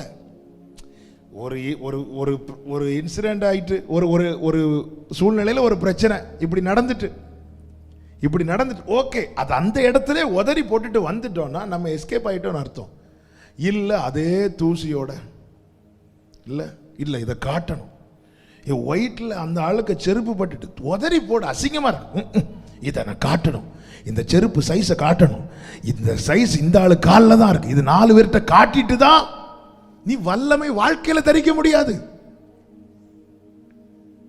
தூசியை நீ உதறலைன்னா வல்லமையை தரிக்க முடியாது. வல்லமையை தரிக்கலைன்னா டொப்புன்னு போயிட்டோன்னு வைங்களேன். இயேசு கிறிஸ்து தம்முடைய ஆவியை பிதாவின் இடத்தில் ஒப்படைக்கிறார். பிதாவாகிய தேவன் தம்முடைய வல்லமையினாலே அவரை எழுப்பினார். அந்த வல்லமை தான் எல்லா கட்டுகளை அவிழ்க்கக்கூடியது. அந்த வல்லமை தான் மரண உபாதியை அவிழ்க்கக்கூடியது. ஹல்லேலூயா. தூசியை உதறலைன்னா வல்லமையை தரிக்க முடியாது. தலைகீழ நின்று ஜெபம் பண்ணாலும் தரிக்க முடியாது. எத்தனை காத்திருப்பு கூட்டம், அபிஷேக கூட்டம் எங்க போய் இருந்தாலும் நான் தூசியை உதறலைன்னா வல்லமையை தரிக்க முடியாது. நீங்க பாருங்க, அப்போஸ்தலர் 13வது அதிகாரத்தில் 50 முதல் வாசிங்க. யூதர்கள் பக்தியும் கனமும் உள்ள உள்ள ஸ்திரீகளையும் பட்டணத்து முதலாளிகளையும் எடுத்துவிட்டு பவுலையும் பர்னபாவையும் துன்பப்படுத்தும்படி சிலர் ஒருத்தங்களை ஹர்ட் பண்றதுக்காக சில காரியங்களை செய்வாங்க. என்ன செஞ்சா இவங்களுக்கு இவங்களுக்கு வேதனை உண்டாகும் அதை செய்வாங்க. இப்படிப்பட்ட செயலை ஒரு நாள் ஒருவரும் செய்யாதிருங்கள். இப்படிப்பட்டவர்கள் தேவ ராஜ்யத்துக்கு எதிரானவர்கள். ஆமென். துன்பப்படுத்தும்படி செய்து தங்கள் எல்லைகளுக்கு புறம்பாக துரத்தி விட்ட இவங்க உடனே என்ன செஞ்சாங்க? அவங்க இப்படி பண்ணாங்கல்ல, நாளைக்கு எனக்கு ஒரு சான்ஸ் கிடைக்கட்டும், நான் பார்க்கிறேன். இவங்க என்ன பண்ணாங்க? 51 இவர்கள் தங்கள் கால்களில் படிந்த தூசியை உதறி போட்டு இவங்க இப்படி தள்ளி விடுறாங்க. இவங்க எழும்பி இப்படி குனிறாங்க. அவங்க நினைச்சிருப்பாங்க ஒருவேளை செருப்பை கலத்தி அடிக்க போறாங்களோ, இல்ல அப்படி உதறி போடுறாங்க. போட்டுட்டு போய் அடுத்த வசனத்தை நீ வாசிங்க. சீஷர்கள் சந்தோஷத்தினாலும் பரிசுத்த ஆவியினாலும் நிரப்பப்பட்டார்கள். இந்த நிறைவின் அனுபவம் அநேகருக்கு இல்லாததுக்கு காரணம் தூசிய உதறல. தூசியை அப்படியே தூசியோட இருக்கிறது. தூசியோட வந்துருந்து, ஆண்டவரே நான் ரொம்ப தூசி, ஆண்டவரே உண்மைதான், நீ ரொம்ப தூசி, போய் உதறி போட்டுட்டு வா. நான் தூசியா இருக்கிறேன், ஒரே தூசி போ. தூசியை உதறி பாருங்க, எவ்வளவு வல்லமை. இந்த மண்பாண்டம் எவ்வளவு விலையேற பெற்றது தெரியுமா? நீ பரிசுத்த ஆவியினால் நிரப்பப்படுவாய், நீ வல்லமையை தரித்துக் கொள்வாய். ஹல்லேலூயா, ஹல்லேலூயா, ஹல்லேலூயா, ஹல்லேலூயா. ஆமென். வேண்டாம், தூசி வேண்டாம். ஆமென். கொஞ்சம் செய்தி மாறிச்சு, ஆனாலும் நான் சொல்ல ஏவப்பட்டபடினால இந்த வசனங்கள் அப்படியே ஆவியானவர் சிந்தையில கொண்டு வந்ததுனால நான் இதை எடுத்து சொல்றேன். ஆமென்.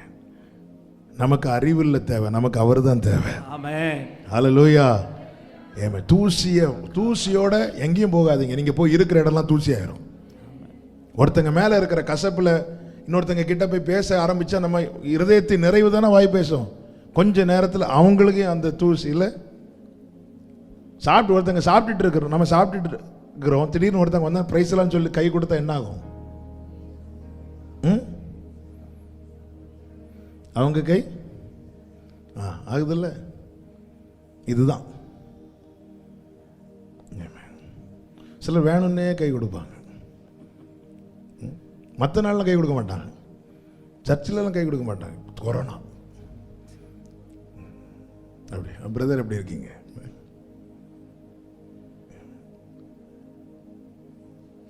என்னில் தூசி இருந்தா நான் போய் இருக்கிற இடம் தூசி ஆயிரும்.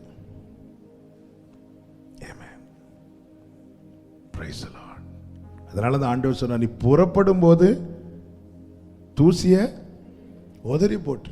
யார்கிட்ட சொன்னார்? கூட சூழ்ந்து இருக்கிறவங்கள்ட்ட சொன்னார். ஏன்னா இது தெரியும் அவருக்கு இன்னும் கொஞ்ச நேரத்தில் என்ன சொல்ல போறாங்க. ஏசு கிறிஸ்துவர் பட்டணத்துக்குள்ள போறார். பட்டணத்தார் இதே மாதிரி துரத்தி விட்டாங்க. உடனே யோவான யாக்கோபு என்ன சொல்றாங்க தெரியுமா? ஆண்டவரே ஒரு வார்த்தை சொல்லுங்க, எலியா அக்னி இறக்குறது மாதிரி. உடனே இயேசு திரும்பி பார்த்து என்ன சொன்னார் தெரியுமா? நீ எனக்கு மிகவும் அன்பானவன் சொல்லல, உனக்குள்ள என்ன ஆவி இருக்குது, என்ன ஆவி இப்போ உனக்குள்ள இருக்கு. அப்ப நான் தூசிய உதறலைன்னா எனக்குள்ள வேற ஆவி. என்ன அமைதியாயிட்டீங்க? கூட இருந்த யோவான் யாக்கோபிட்ட சொல்ற, உனக்குள்ள என்ன ஆவி இருக்கு? அப்ப நான் தூசிய உதறலைன்னா, தூசி இருந்தா வேற ஆவி வந்து இருக்கும், பரிசுத்தம் இருந்தா பரிசுத்த ஆவியானவர் வந்து இருப்பார். ஆமென். தூசியில எல்லாம் அவர் வந்து இருக்க மாட்டார், தீமையை பார்க்க மாட்டாத.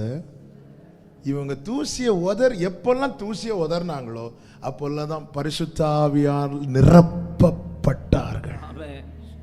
எல்லாரும் பெற்று கொண்டிருக்கிறோம். இந்த நிரப்பப்படுகிற அனுபவம் வேணும்.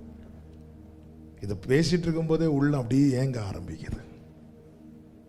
நிரப்பப்படுறதுக்கு இனி அடுத்த ஆகஸ்டா இல்ல, இப்போ போய் தூசியை உதறி போடுங்க. தூசியை உதறாம எத்தனை ஆகஸ்ட் ஜபத்துல வந்திருந்தாலும் ஒரு பிரயோஜனம் இல்லை.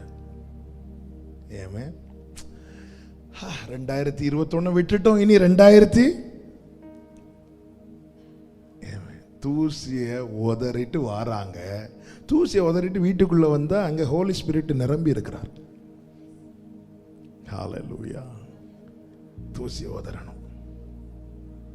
கர்த்தருக்கு மகிமை உண்டாவதாக. ஆமென். நேரம் போகிறது. நான் பிதா ஒருவரை குறித்து சாட்சி கொடுக்க வேண்டுமானால், நாம் பிள்ளைகள் அல்லவா? இயேசுவை குறித்து சாட்சி கொடுத்தார், என்னுடைய நேசகுமாரன். பிதா யாரை குறித்து சாட்சி கொடுப்பார்? தம்முடைய குமாரனை குறித்து சாட்சி கொடுக்கிறார். நாம் அவருடைய பிள்ளைகள். அப்ப நம்மை குறித்து அவர் சாட்சி கொடுக்கணும். அப்போ பிதா நம்மை குறித்து சாட்சி கொடுக்க வேண்டுமானால், முதலாவது யோவான் 5:39. யோவான் 5:39. வேத வாக்கியங்கள் ஆராய்ந்து பாருங்கள், அவைகளால் உங்களுக்கு நித்திய ஜீவன் உண்டு என்று எண்ணுகிறீர்களே. என்னை குறித்து சாட்சி கொடுக்கிறவைகளும். பிதா நம்மை குறித்து சாட்சி கொடுக்க வேண்டுமானால், பிதாவினால் அருளப்பட்ட இந்த வேத வாக்கியங்கள் முதலாவது நம்மை குறித்து சாட்சி கொடுக்க வேண்டும். ஹல்லேலூயா. வேத வாக்கியங்கள் யாரை குறித்து சாட்சி கொடுக்குதோ அவர்களை குறித்து பிதா சாட்சி கொடுப்பார். வேத வாக்கியங்கள் நம்மை குறித்து சாட்சி கொடுக்க வேண்டுமானால், சங்கீதம் 40 2 வசனங்கள் இருக்கிறது. அதை வாசிக்க கேட்கலாம். அதை வைத்து நான் ஒரு வார்த்தை சொல்ல விரும்புகிறேன். 40வது சங்கீதம் 7:8. அப்பொழுது நான் இதோ வருகிறேன், புஸ்தகச் சுருளில் என்னை குறித்து எழுதி இருக்கிறது. இனி அடுத்த வார்த்தை, என் தேவனே உமக்கு பிரியமானதை செய்ய விரும்புகிறேன், உமது நியாயப்பிரமாணம் என் உள்ளத்திற்குள் இருக்கிறது என்று சொன்னேன். நல்ல கவனிங்க. 7வது வசனத்தில் சொல்லப்பட்டிருக்கிறது புஸ்தகச் சுருளில் எழுதி இருக்கிறது. 8வது வசனத்தில் சொல்லப்பட்டிருக்கிறது என் உள்ளத்துக்குள் இருக்கிறது. வேத வாக்கியங்கள் நம்மை குறித்து சாட்சி கொடுக்க வேண்டுமானால், இந்த புஸ்தகச் சுருளில் எழுதப்பட்டது நம்முடைய உள்ளத்துக்குள் எழுதப்பட்டிருக்கணும். நம்முடைய உள்ளத்துக்குள் இந்த வார்த்தை நம்ம கையில் இருக்கிற பைபிள்ல பிரிண்ட் பண்ணப்பட்டிருக்கிற, எழுதப்பட்டிருக்கிற இந்த வார்த்தை நம்முடைய இருதயத்தில் எழுதப்படுமானால், இந்த வசனம் நம்மை குறித்து சாட்சி கொடுக்கும். பவுல் பிலிப்பியருக்கு எழுதும்போது வார்த்தை சொல்லுவார், நியாயப்பிரமாணத்தின் நீதியின்படி நான் குற்றம் சாட்டப்படாதவன். என்ன வார்த்தை இல்லை? அதன் அர்த்தம் அத்தனை எழுத்துக்கள் அவன் இருதயத்தில் பதித்து வைத்திருந்தான். ஆனா என்ன பிரச்சனைனா, இயேசுவை தெரியல. இயேசுவை தெரியாம பைபிள்ல தெரியாது நமக்கு. ஆனா அவன் சொல்றான், நீங்க நியாயப்பிரமாணத்துல ஒன்னை எடுத்து வச்சு என்னை ஜட்ஜ் பண்ணிட்டீங்கன்னா என்னை குற்றம் பிடிக்க முடியாது.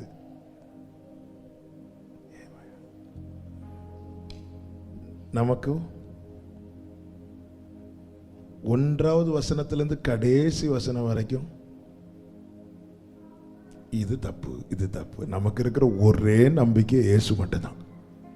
இல்ல, அவரை பிடிச்சு வாழ்ந்துட்டு இருக்கிறோம். அப்போ பிதா என்னை குறித்து சாட்சி கொடுக்கணும்னா, என்னை குறித்து எழுதி, இந்த பைபிள்ல நம்ம ஆபிரகாமை குறித்து எழுதி இருக்கிறத தேடி பார்க்கிறோம்.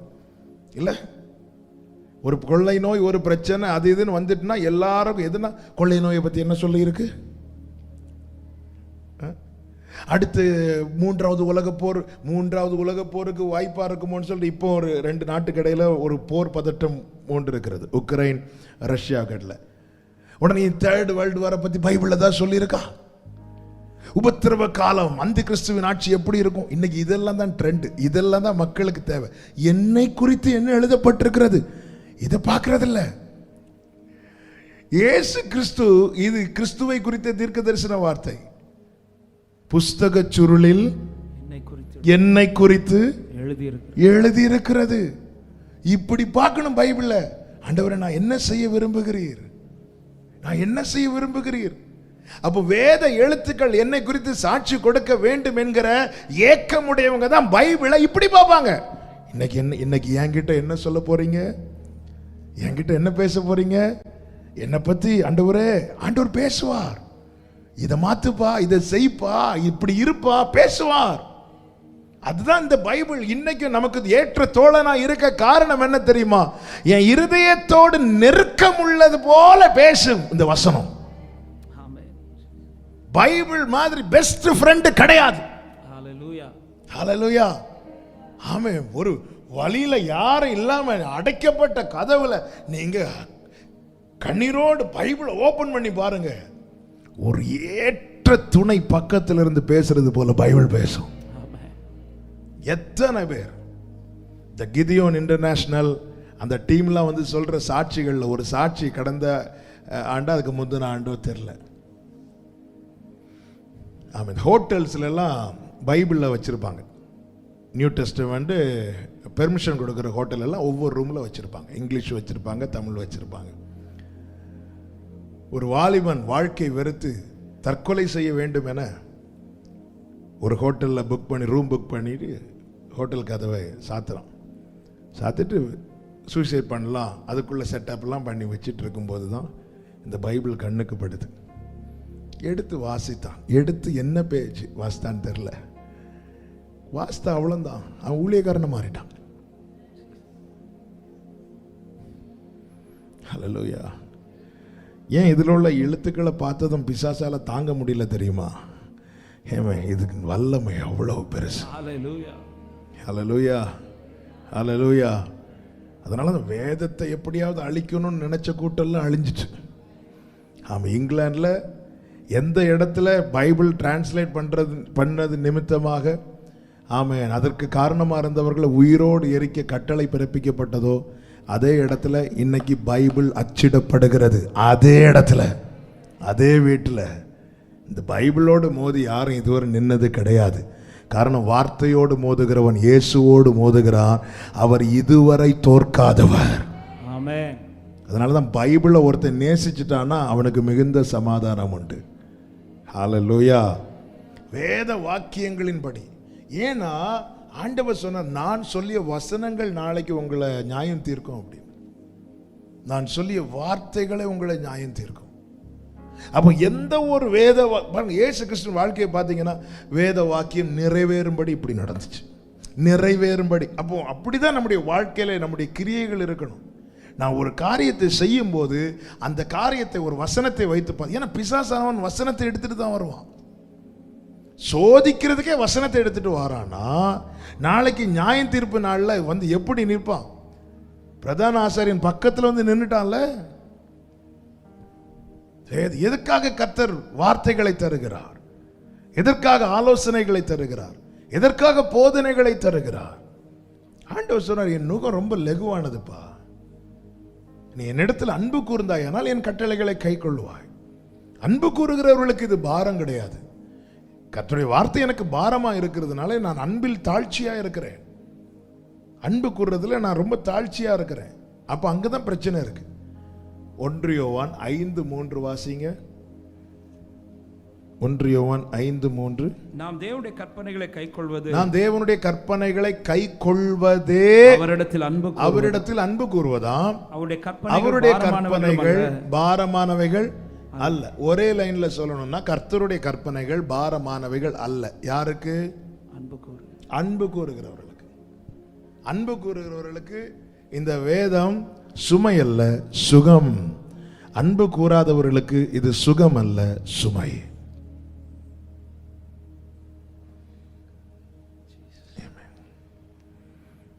அந்த வேர்டை ரிப்பீட் பண்றேன். அன்பு கூறுகிறவர்களுக்கு கர்த்தருடைய வேதம் சுமை அல்ல, சுகம். அன்பு கூறாதவர்களுக்கு இது சுகம் அல்ல, சுமை. ஹல்லேலூயா. ஹல்லேலூயா. வேத வாக்கியங்கள் சாட்சி கொடுக்கிறது. இரண்டாவது பாருங்க, பிதா ஒருவரை குறித்து சாட்சி கொடுக்கணும்னா யோவான் 10:25.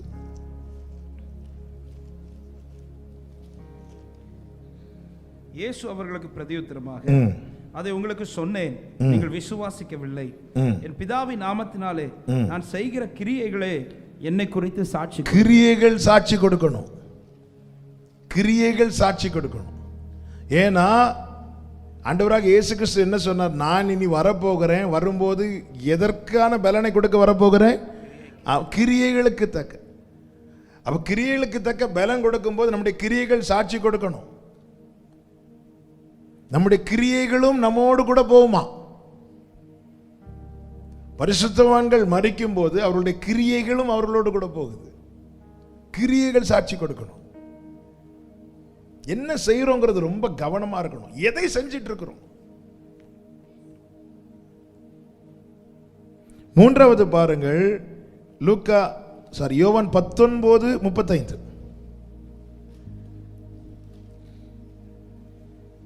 அதை கண்டவன் சாட்சி கொடுக்கிறான். இது யார்? யோவான் தன்மை குறித்து சொல்லுகிறார். இயேசு கிறிஸ்துவுக்கு மார்பில் சாய்ந்திருந்தவர், அதாவது இயேசுவை ரொம்ப க்ளோஸா பார்க்கிறவன் இல்ல, ரொம்ப க்ளோஸா பார்க்கிறவன், எல்லாத்தையும் பார்த்துட்டு கடைசியில் சிலுவையின் அருகே நின்று அதையும் பார்த்துட்டு அவன் அவரை குறித்து சாட்சி கொடுக்கிறான். அப்ப நமக்கு நெருங்கி இருக்கிறாங்க தெரியுமா, அவங்க சாட்சி கொடுக்கணும். நமக்கு ரொம்ப க்ளோஸா இருக்கிறாங்க தெரியுமா, அவங்க சாட்சி கொடுக்கணும். நம்ம வீட்டில் எல்லா பிரச்சனையும் பண்ணிட்டு வெளியே வந்துட்டு praise the Lord உன வீட்டில் இருந்துட்டு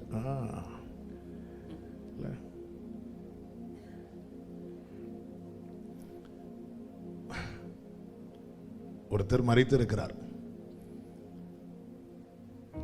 ஒரு ஊழியக்காரர் சொன்ன, கேரளாவில் நடந்த ஒரு ஊழியக்காரர் சொன்ன ஒரு சம்பவம். மரித்த போது எல்லாரும் வந்து பேசுவாங்கல்ல அவங்களை குறித்து, யாரும் தீமையை பேச மாட்டாங்க, எல்லாம் நன்மை பேச. ஒருத்தர் வந்து இவர் அப்படி பண்ணார் இப்படி பண்ணார் அப்படி இப்படின்னு சொல்லிட்டு இருக்கும்போது பக்கத்தில் அவருடைய மனைவியும் பிள்ளைகளும் இருக்கிறாங்க. அதுவரை அப்படி பக்கத்தில் அப்படி அந்த சரீரத்தை பார்த்து அழுதுட்டு இருந்தவங்க இப்படி 3 பேர் அப்படி குனிஞ்சாங்க. குனிஞ்சு இப்படி மாறி மாறி பார்த்துட்டு, இவர் யாரை பற்றி பேசிட்டு இருக்கிறார், இடம் மாறி வந்துட்டாருன்னு நினைக்கிறேன்.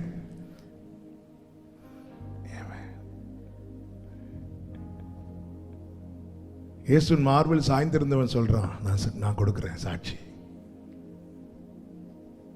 பிதா ஒருவரை குறித்து சாட்சி கொடுக்கணும்னா இந்த வேத வாக்கியங்கள் அவரை குறித்து சாட்சி கொடுத்திருக்கணும், அவருடைய கிரியைகள் சாட்சி கொடுத்திருக்கணும், அவருக்கு நெருக்கமா இருக்கிறாங்கல்ல சாட்சி கொடுக்கிறோம்.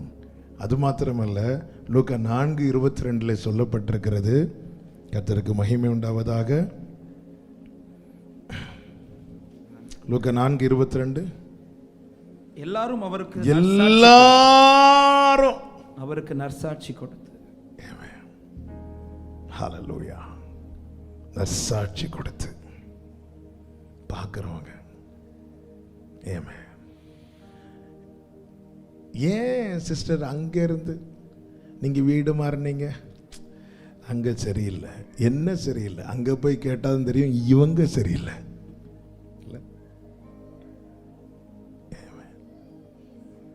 எல்லாரும் நற்சாட்சி கொடுக்கிறாங்க. அந்தரங்கம் வெளியரங்கம். அந்தரங்க வாழ்க்கையை பிதா பார்க்கிறார், வெளியரங்க வாழ்க்கையை உலகம் பார்க்குது. அந்த உள்ளும் புறமும் தூய்மையாயிருந்தால் பிதா மகிமைப்படுவார், நம்மில் மகிமைப்படுவார், நம்மை 10 பேர் பார்க்கறதுனால அதிலையும் மகிமைப்படுவார். ஹல்லேலூயா, ஹல்லேலூயா. ஆமென். நம்முடைய வாழ்க்கையில் கிறிஸ்துவை காண்பிக்காம நாம் ஒரு டிராக்ட் கொடுக்கறதுனால ஒரு பிரயோஜனம் கிடையாது. என் கையிலிருந்து ஒருவன் ஒரு டிராக்ட் வாங்குறானால் முதல் அவன் என்னை வாசிப்பான், அதன் பிறகு நான் கொடுப்பதை வாசிப்பான். என்னை வாசித்து அதில் ஒன்றுமில்லை என்றால் நான் கொடுப்பதை எப்படி வாங்கி வாசிப்பான்? ஆமென். ஹல்லேலூயா. என்னை வாசித்து அதிலே அவன் ஒரு வெளிச்சத்தை காண்பானால் நான் கொடுப்பதை சந்தோஷமாய் வாங்கி வாசிப்பான். அப்போஸ்தலனாகிய பவுல் சொல்லுகிறார், 2 கொரிந்தியர் 1வது அதிகாரம் 18-19 வசனங்களை வாசிங்க. நாங்கள் உங்களுக்கு சொன்ன வார்த்தை ஆம் என்று இருக்கவில்லை, ஆம் அல்ல என்று இருக்கவில்லை, அதற்கு உண்மையுள்ள தேவனே சாட்சி. நாங்க சொன்ன வார்த்தை ஆம் அல்ல என்று இருக்கவில்லை, மாறாக நாங்க சொன்ன வார்த்தை எப்படி இருக்கிறது? அடுத்த வசனம், என்னாலும்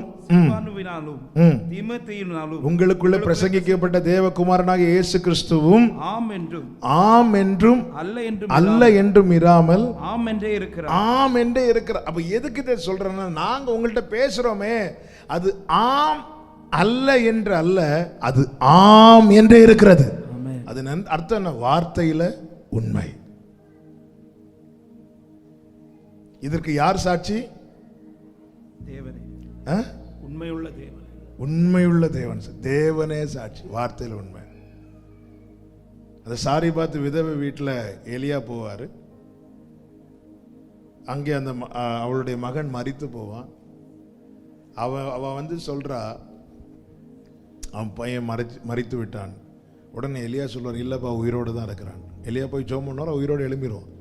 அப்பொழுது அவள் ஒரு வார்த்தை சொல்லுவார். 1 ராஜாக்கள் 17 கடைசி தானே, 17 கடைசி வாசிங்க. அப்பொழுது அந்த ஸ்திரீ எலியாவை நோக்கி, நீர் தேவனுடைய மனுஷன் என்றும், நீர் தேவனுடைய மனுஷன் என்றும், உம்முடைய வாயிலிருந்து பிறக்கும் கர்த்தரின் வார்த்தை உண்மை என்றும் இதனால் இப்போ அறிந்திரு. நீ தேவனுடைய மனுஷன் என்று உன் வாயில் உள்ள வார்த்தை உண்மை என்று அறிந்திருக்கிறேன். ஆமென். பவுல் சொல்ற, நாங்க உங்ககிட்ட பேசுறது ஆம் என்று. இன்னைக்கு ஒண்ணு பேசுற, நாளைக்கு இன்னொன்னு பேசுறவங்க அல்ல. இதுக்கு யார் சாட்சியா? தேவன் சாட்சி. நீங்க தானே பிரதர் நேத்து சொன்னீங்க. நான் சொன்னேனா? எப்ப சொன்னேன்? நம்முடைய திறமையினால சாதிக்கலாம், ஆனா எல்லாவற்றையும் கவனிக்கிறார். நம்முடைய நாவில் சொல் பிறவாததற்கு முன்னமே அதை அறிந்திருக்கிறார். நம்ம சாதிக்கலாம்.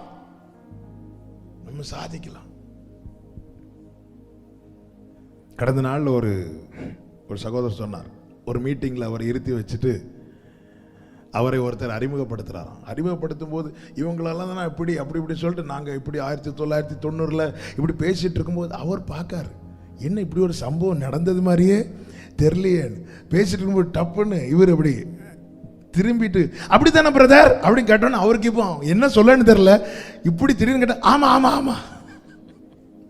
நம்ம சாமர்த்தியத்தில் கூட இருக்கிறவங்கள ஆமா போட வச்சிடலாம். அவர் வந்து இவர் பேசிட்டு டக்குன்னு திரும்பி, அப்படிதானே பிரதர் அப்படின்னு, ஆமா ஆமா ஆமா. கோர்ட்ல எல்லாம் இல்ல, நான் பார்த்தேன்னு சாட்சி சொல்ல வந்தவனை அட்வொகேட்டுடைய சாமர்த்தியத்தில் இல்ல அப்படி நான் இந்த பக்கமே வரல சொல்ல வச்சிருக்காங்க. பவுல் வந்து எப்படி வேணாலும் எழுதியிருக்கலாம். பவுல் சொல்ற, நாங்க சொல்ற வார்த்தை ஆம் அல்ல என்று கிடையாது, ஆம் என்று இருக்கிறது. அதுக்கு யார் சாட்சி தெரியுமா? தேவன் சாட்சி. உண்மை, அந்த வேர்டை பத்தி உண்மை உள்ள தேவன் சாட்சி. அப்ப தேவன் சாட்சி கொடுக்கிறார்னா அதுல உண்மையா தான் சொல்லுவார். ஆமென். இந்த பைபிள் இன்னைக்கும் நிக்க காரணம் இதுல பொய் கிடையாது. ஆமென். இதுல ஒரு வார்த்தை பொய் இருந்திருக்குன்னா இந்த பைபிள் என்னைக்கும் இல்லாம போயிருந்திருக்கும். ஹல்லேலூயா. வேற எத்தனை புத்தகங்கள் வந்தது, அத்தனையும் இல்லாமல் போனது. இந்த பைபிள் இன்னைக்கு நிக்குது, என்னைக்குமே நிற்கும். என சத்தியம் சாகாது, பொய் வாழாது. ஆமென். ஹல்லேலூயா. பவுல் சொல்றாரு, என் வார்த்தையில உண்மை இருந்துச்சு, இதுக்கு தேவன் சாட்சி. இரண்டாவது பாருங்கள், பிலிப்பியர் 1:8 வாசிங்க. இயேசு கிறிஸ்துவின் உருக்கமான அன்பிலே உங்கள் எல்லார் மேலும் எவ்வளவு வாஞ்சையா இருக்கிறேன் என்பதற்கு தேவனே எனக்கு சாட்சி. அப்போ வாஞ்சை எங்க இருக்கும்னா இருதயத்துல. இப்போ ரெண்டாவது எங்கே சாட்சி கொடுக்கிறார்னா உள்ளத்தை குறித்த சாட்சி. உள்ளத்தை பார்க்கிறார். உள்ளத்தை முதல்ல எங்க? வாயின் வார்த்தை குறித்து தேவன் சாட்சி கொடுக்கணும். என் வாயில உண்மைதான் இருக்கும். அடுத்து எதை குறித்து சாட்சி?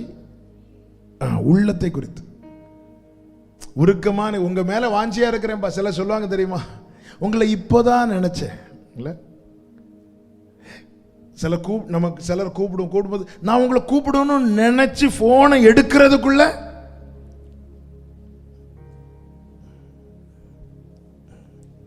அவங்க வேற ஏதோ வாட்ஸ்அப் பார்க்கறதுக்கு போன் எடுத்திருப்பாங்க.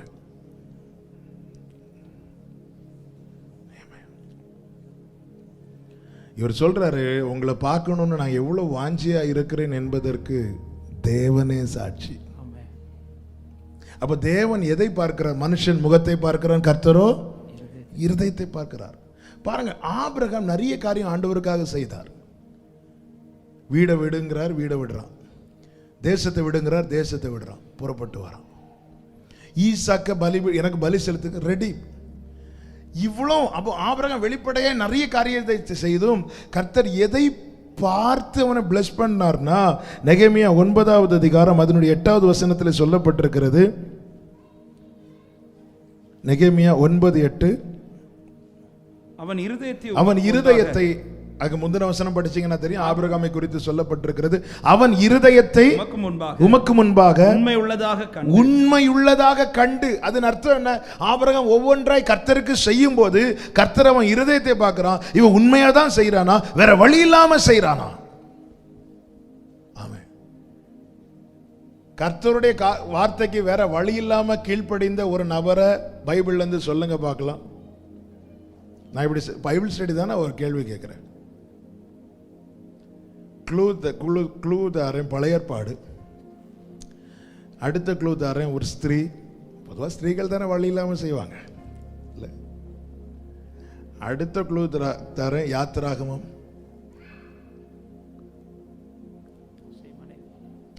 யாரு? மோசேயின் மனைவி. எப்போ செஞ்சா? கர்த்தர் மோசையை கொல்ல பார்த்தார். அப்பொழுது பிள்ளையை எடுத்து விருத்த சேதனம் செய்தார். நான் நினைக்கிறேன் இந்த மோசே சொல்லியிருப்பார் நிறைய வாட்டி, இந்த பாருமா இப்படி இஸ்ரவேலுக்கு ஒரு பிரமாணம் இருக்கிறது. ஆபிரகாம் காலத்தில் கர்த்தர் அதெல்லாம் செய்ய முடியாது. இப்போ செய்து நம்ம நிறைய காரியத்தை செஞ்சுட்டு ஏதோ சாதனை நினைக்கிறோம். ஆண்டவர் வந்து இருதயத்தை இவன் எப்படி செய்யறான். அதுதான் பவுல் நிருபம் எழுதும் போது சிலர் எழுதணுமேன்னு எழுதுவாங்க தெரியுமா, சும்மா மேட்ரை கீழே சொல்லணும், அதுக்கு தான் லெட்டர். ஆனால் நலம் நலமறிய ஆவல், நாங்கள் நலம் நீங்களும் அதெல்லாம் சும்மா கீழே மேட்ரை சொல்லணும். ஆனால் நீங்க இப்படி பேசுனது எனக்கு ரொம்ப வருத்தமா இருக்கு, இந்த விஷயத்தை சொல்லணும். அதுக்கு மேல சும்மா இல்ல.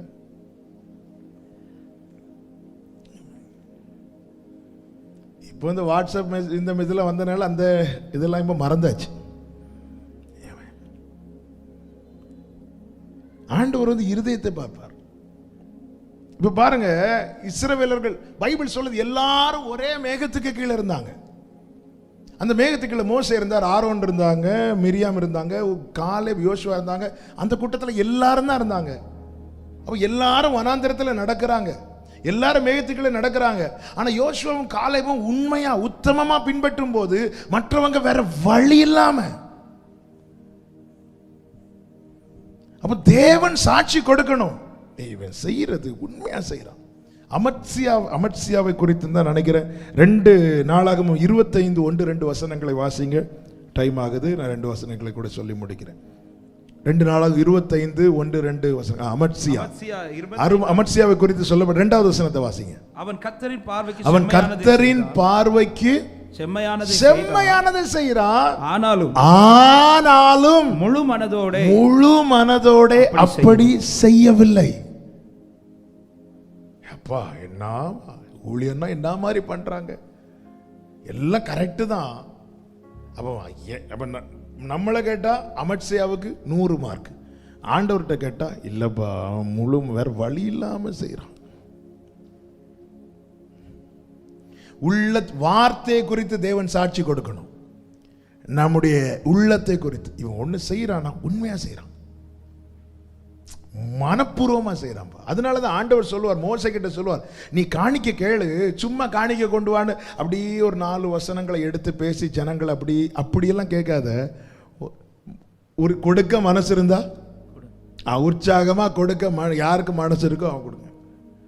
இன்னைக்கு காணிக்கை எடுக்கிறதுல ஒரு ட்ரெண்ட், ஒரு ஸ்டைல் இருக்கு. அப்படியே அவங்கள இல்லை 4 வசனங்கள் அப்படி பேசி அது அப்படி கொடுத்தா நீ இப்படி ஆண்டவர் சொல்ற, நீ எப்படிலாம் கேட்காத. கேட்கும்போது கொடுக்க மனசு இருந்தா கொடு, உற்சாகமா கொடுக்கிறவன் இடத்துல நீ வாங்கு. உற்சாகமா கொடுக்கிறவன் இடத்துல கர்த்தர் பிரியமா இருப்பார். நான் என் பாக்கெட்ல இருந்து 10 ரூபாயை உற்சாகமா கொடுக்கறதுக்கும் என் பாக்கெட்டில் இருக்கிற ஒரு 5000 ரூபாயை மனசு இல்லாமல் கொடுத்தேன்னா, ஒருவேளை பாஸ்டர்ஸுக்கு 5000 ரூபா கொடுக்கறது பரவாயில்ல இவர், ஆனால் ஆண்டவர் அப்படி கிடையாது. அந்த 2 காசை போட்ட பார்த்தீங்களா, அதை பார்த்தார். நம்ம ஆண்டவருக்குன்னு எதை செஞ்சாலுமே இருதயத்தை தான் உடனே பார்ப்பார், இவன் உண்மைதான் செய்கிறானா. பைபிள் ஸ்டடி வேற அனௌன்ஸ் பண்ணிட்டேன், எனக்கு இனி மெசேஜ் எடுக்கணுமே. அப்படின்னு சொல்லிட்டு நான் மெசேஜ் லீவ் விட்டுருக்கலாமோ, நேற்று 3 மீட்டிங் பேசியாச்சு, கொஞ்சம் லீவ் விட்டுருக்கலாமோ, இப்படியெல்லாம் நான் நினச்சிட்டு இன்னைக்கு ஒரு 4 பாயிண்ட் எடுத்து வச்சுட்டு இங்கே இருந்துட்டு சொன்னால் அவர் பார்ப்பார். பேசுவார் பாரு. நேற்று வர என்ன நினச்சிட்டு இருந்தா இன்னைக்கு போய் அடித்து விடுறான். இல்லை, தேவன் சாட்சி கொடுக்கணும், ஆண்டவர் சாட்சி கொடுக்கணும், இவன் உண்மையாக தான் செய்கிறான். வார்த்தை குறித்து தேவன் சாட்சி கொடுப்பார், இருதயத்தை குறித்து உள்ளத்தை குறித்து தேவன் சாட்சி கொடுப்பார். 3வது பாருங்க, 1 தெசலோனிக்கேயர் 2:5. உங்களுக்கு தெரிந்திருக்கிறபடி நாங்கள் ஒரு காலம் இச்சகமான வசனங்களை சொல்லவும் இல்லை, பொருளாசை உள்ளவர்களாய் மாயம் பண்ணவும் இல்லை, தேவனே சாட்சி. செயல்களை குறித்து சாட்சி, செயல்களை குறித்து சாட்சி.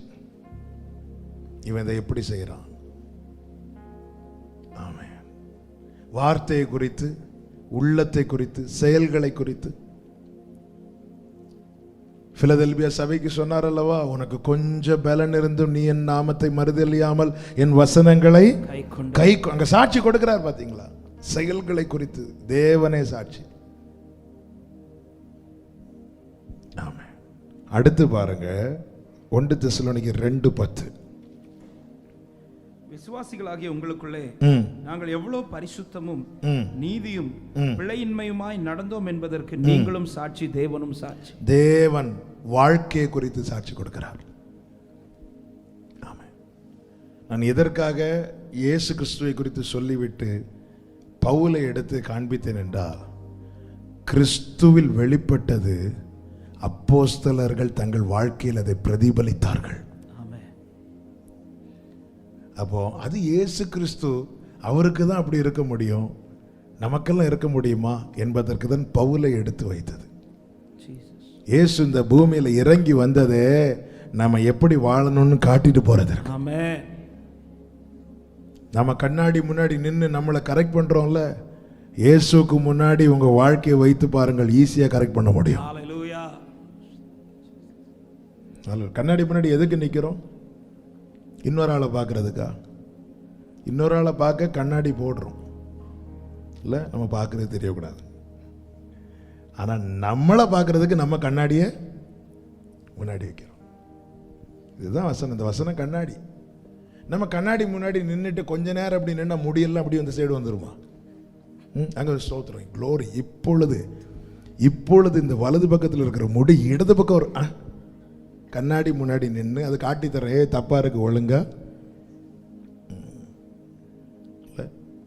அதே மாதிரி தான் வசனம் காட்டி தரும். பாரு, சரியில்லை, இதை மாற்று, அதை செய், இதை செய், உடனே நம்ம சரி பண்ணிட்டு போ. இல்லை இப்போ பவுடர் கொஞ்சம் ஜாஸ்தியாக இருக்கு, அதெல்லாம் நான் சரி பண்ண முடியாது, எனக்கு டைம் ஆச்சு, நான் இப்போ போவேன். வெளியே போனா உங்கள் வீட்டில் ஒரு நாய் கிடந்துன்னா அது முதல்ல சிரிக்க ஆரம்பிக்கும். இல்லை, டைம் ஆனாலும் ஏதோ சரி பண்ணிட்டு தானே போறோம். இந்த பைபிள் கண்ணாடி. யாக்கோபுல சொல்லப்பட்டிருக்கிறது, இது கண்ணாடி. ஆமென். பவுல் சொல்றாரு, எங்க வார்த்தைகளை குறித்து தேவன் சாட்சி கொடுக்கிறார், எங்க வாஞ்சையை குறித்து தேவன் சாட்சி கொடுக்கிறார், எங்கள் செயல்களை குறித்து தேவன் சாட்சி கொடுக்கிறார், எங்க வாழ்க்கையை குறித்து தேவன் சாட்சி கொடுக்கிறார். ஆமென். அல்லேலூயா. மகிமையிலே பேதுரு, யோவான், யாக்கோபு பார்த்தபோது இயேசுவோடு கூட மோசேயும் எலியாவும் நின்றார்கள். எபிரேயர் 12:1 வைத்து சேர்த்து சொல்ல விரும்புகிறேன், சாட்சி உள்ளவர்களுக்கு மாத்திரமே மகிமையில் இடம்.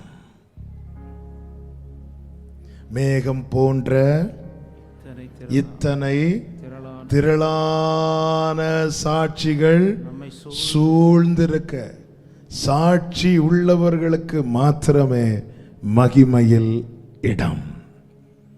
எனவே பிதாவினால் சாட்சி பெறத்தக்கதாய் இயேசுவை நோக்கி பாருங்கள், இயேசுவை கவனித்து பாருங்கள், இயேசுவையே பின்பற்றுங்கள்.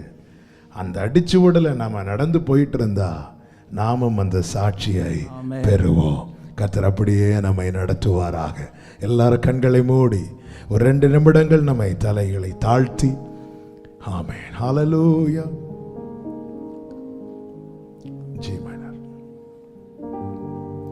உமக்கு பிரியமானதை செய்ய எனக்கு கற்றுத்தாரும் தெய்வம் நீரே என் தேவன். நல்ல பரிசுத்த ஆவியானவர் செம்மையான வழியிலே நடத்த வேண்டுமே. செம்மையான வழி. ஒரு 2 நிமிஷம் நீங்க அப்படியே ஜெபம் பண்ணுங்க ஆண்டவர்கிட்ட. ஆண்டவரே, நீங்க சாட்சி கொடுக்கணும்பா, நீங்க சாட்சி கொடுக்கணும். நீர் என்னுடைய குமாரன். அவரை பார்த்து நீங்க சொன்னீங்களே, நீர் என்னுடைய நேச குமாரன். அதே போல ஆண்டவர், இந்த பூமியில வாழும் நாட்களில் உம்மிடத்திலிருந்து சாட்சியை பெறுவது எவ்வளவு பாக்கியம். நாளைக்கு எங்க தைரியமா போய் நிக்க முடியுமே. ஆண்டவர்கிட்ட பேசுங்க. ஆண்டவரே, இன்னைக்கு அவங்க இப்படி சொல்லணும், இவங்க இப்படி சொல்லணும்னு நிறைய தூசிகளை வச்சிட்டு இருக்கிறோம்ப்பா. வேண்டாம்ப்பா. ஆண்டவரே, உம்மிடத்திலிருந்து உண்மை உத்தமமான ஊழியக்காரனே, அந்த நல்ல சாட்சியை பெறணும்.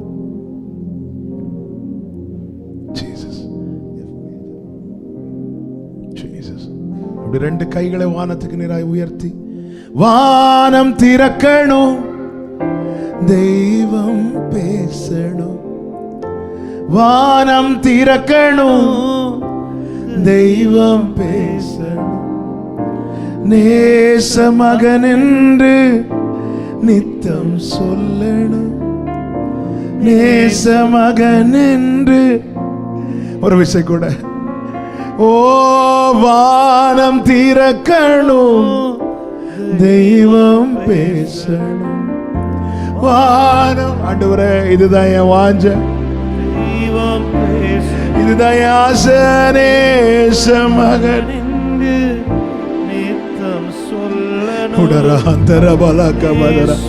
ஒரு விஷயம் கூட இந்த கோரஸ சொல்லுவீங்களா? வானம் திறக்கணும், வானம். எல்லா உள்ளத்துல இந்த ஏக்கம் வரட்டும். என் அப்பா என்ன பார்த்து எனக்கு ரொம்ப பிடிக்கும்பா, நீ நேசகுமாரன் சொல்ல அளவுக்கு என் வாழ்க்கை இருக்கணும்ப்பா. ஆமே. நேச மகன் என்று ஜீசஸ். Glory. மேகமே, மகிமையின் மேகமே, இந்த நாளிலே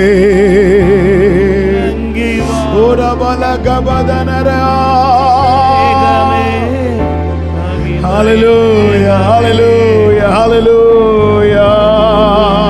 ஒரு விஷயம் கூட சொல்லுங்க, இருதயத்தில் சொல்லுங்க, வானம் திறக்கணும், வானம் திறக்கணும், தெய்வம். அப்பா, எனக்கு இதை கேட்கணும்பா. வானம் திறக்கணும். ஹல்லேலூயா.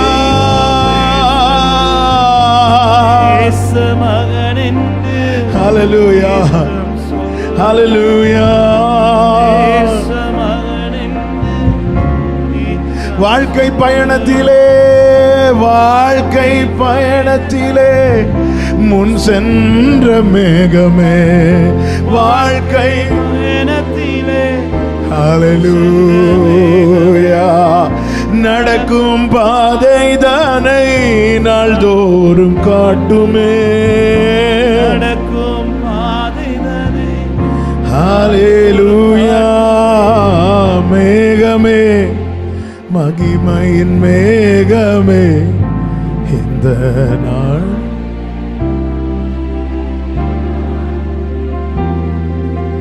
மேகமே, மகிமையின் மேகமே, வந்தால் போதுமே.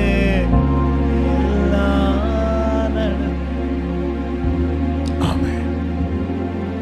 நன்றி அப்பா. பரிசுத்த பிதாவே, நல்ல தகப்பனே, பிரயோஜனமா இருக்கிறதை போதித்து நடக்க வேண்டிய வழியில் எங்களை நடத்துகிறவரே, சாட்சியாய் இருக்க எங்களை நியமித்திருக்கிறீர், பிரித்தெடுத்து இருக்கிறீர். எங்க மேல உங்க நல்ல ஆவியை வைத்திருக்கிறீர். எருசலேமில் சமாரியாவில், யூதேயாவில், உலகமெங்கும் எனக்கு சாட்சியா இருப்பீர்கள் சொல்லிவிட்டு போனீர் ஆண்டவரே. நாங்க சாட்சி உள்ளவர்களா இருக்கணும். ஹல்லேலூயா. யோவான் சொன்னான், அந்த ஒளியை குறித்து நான் சாட்சி கொடுக்க சாட்சியாக வந்தேன் என்று. ஆமென். சாட்சியா இருக்கும்போது ஒளியாகிய கிறிஸ்துவை குறித்து நம்ம சாட்சி கொடுக்கிறவர்களாய் மாறிவிடுவோம். கர்த்தாவே, எங்களை உருவாக்கும். நீர் வைத்து சென்ற இந்த அடிச்சுவடல நாங்கள் நிக்க கிருபை செய்யும். கீழே சாட்சி பெறணும், மேலே அது பிரதிபலிக்கணும். இதுவே எங்கள் வாழ்க்கையாவதாக. நன்றி தகப்பனே. மகிமை கனம் எல்லாம் உமக்கு செலுத்துகிறோம் இயேசு கிறிஸ்துவின் நாமத்தில் பிதாவே, ஆமென். சேர்ந்து சொல்லும், என் ஆத்துமாவே கர்த்தரை ஸ்தோத்திரி, முழு உள்ளமே அவருடைய பரிசுத்த நாமத்தை ஸ்தோத்திரி. என் ஆத்துமாவே கர்த்தரை ஸ்தோத்திரி, கர்த்தர் செய்த சகல உபகாரங்களை மறவாதே. ஆமென். ஹல்லேலூயா. God bless you. கர்த்தர் உங்களை ஆசீர்வதிப்பாராக. ஆமென்.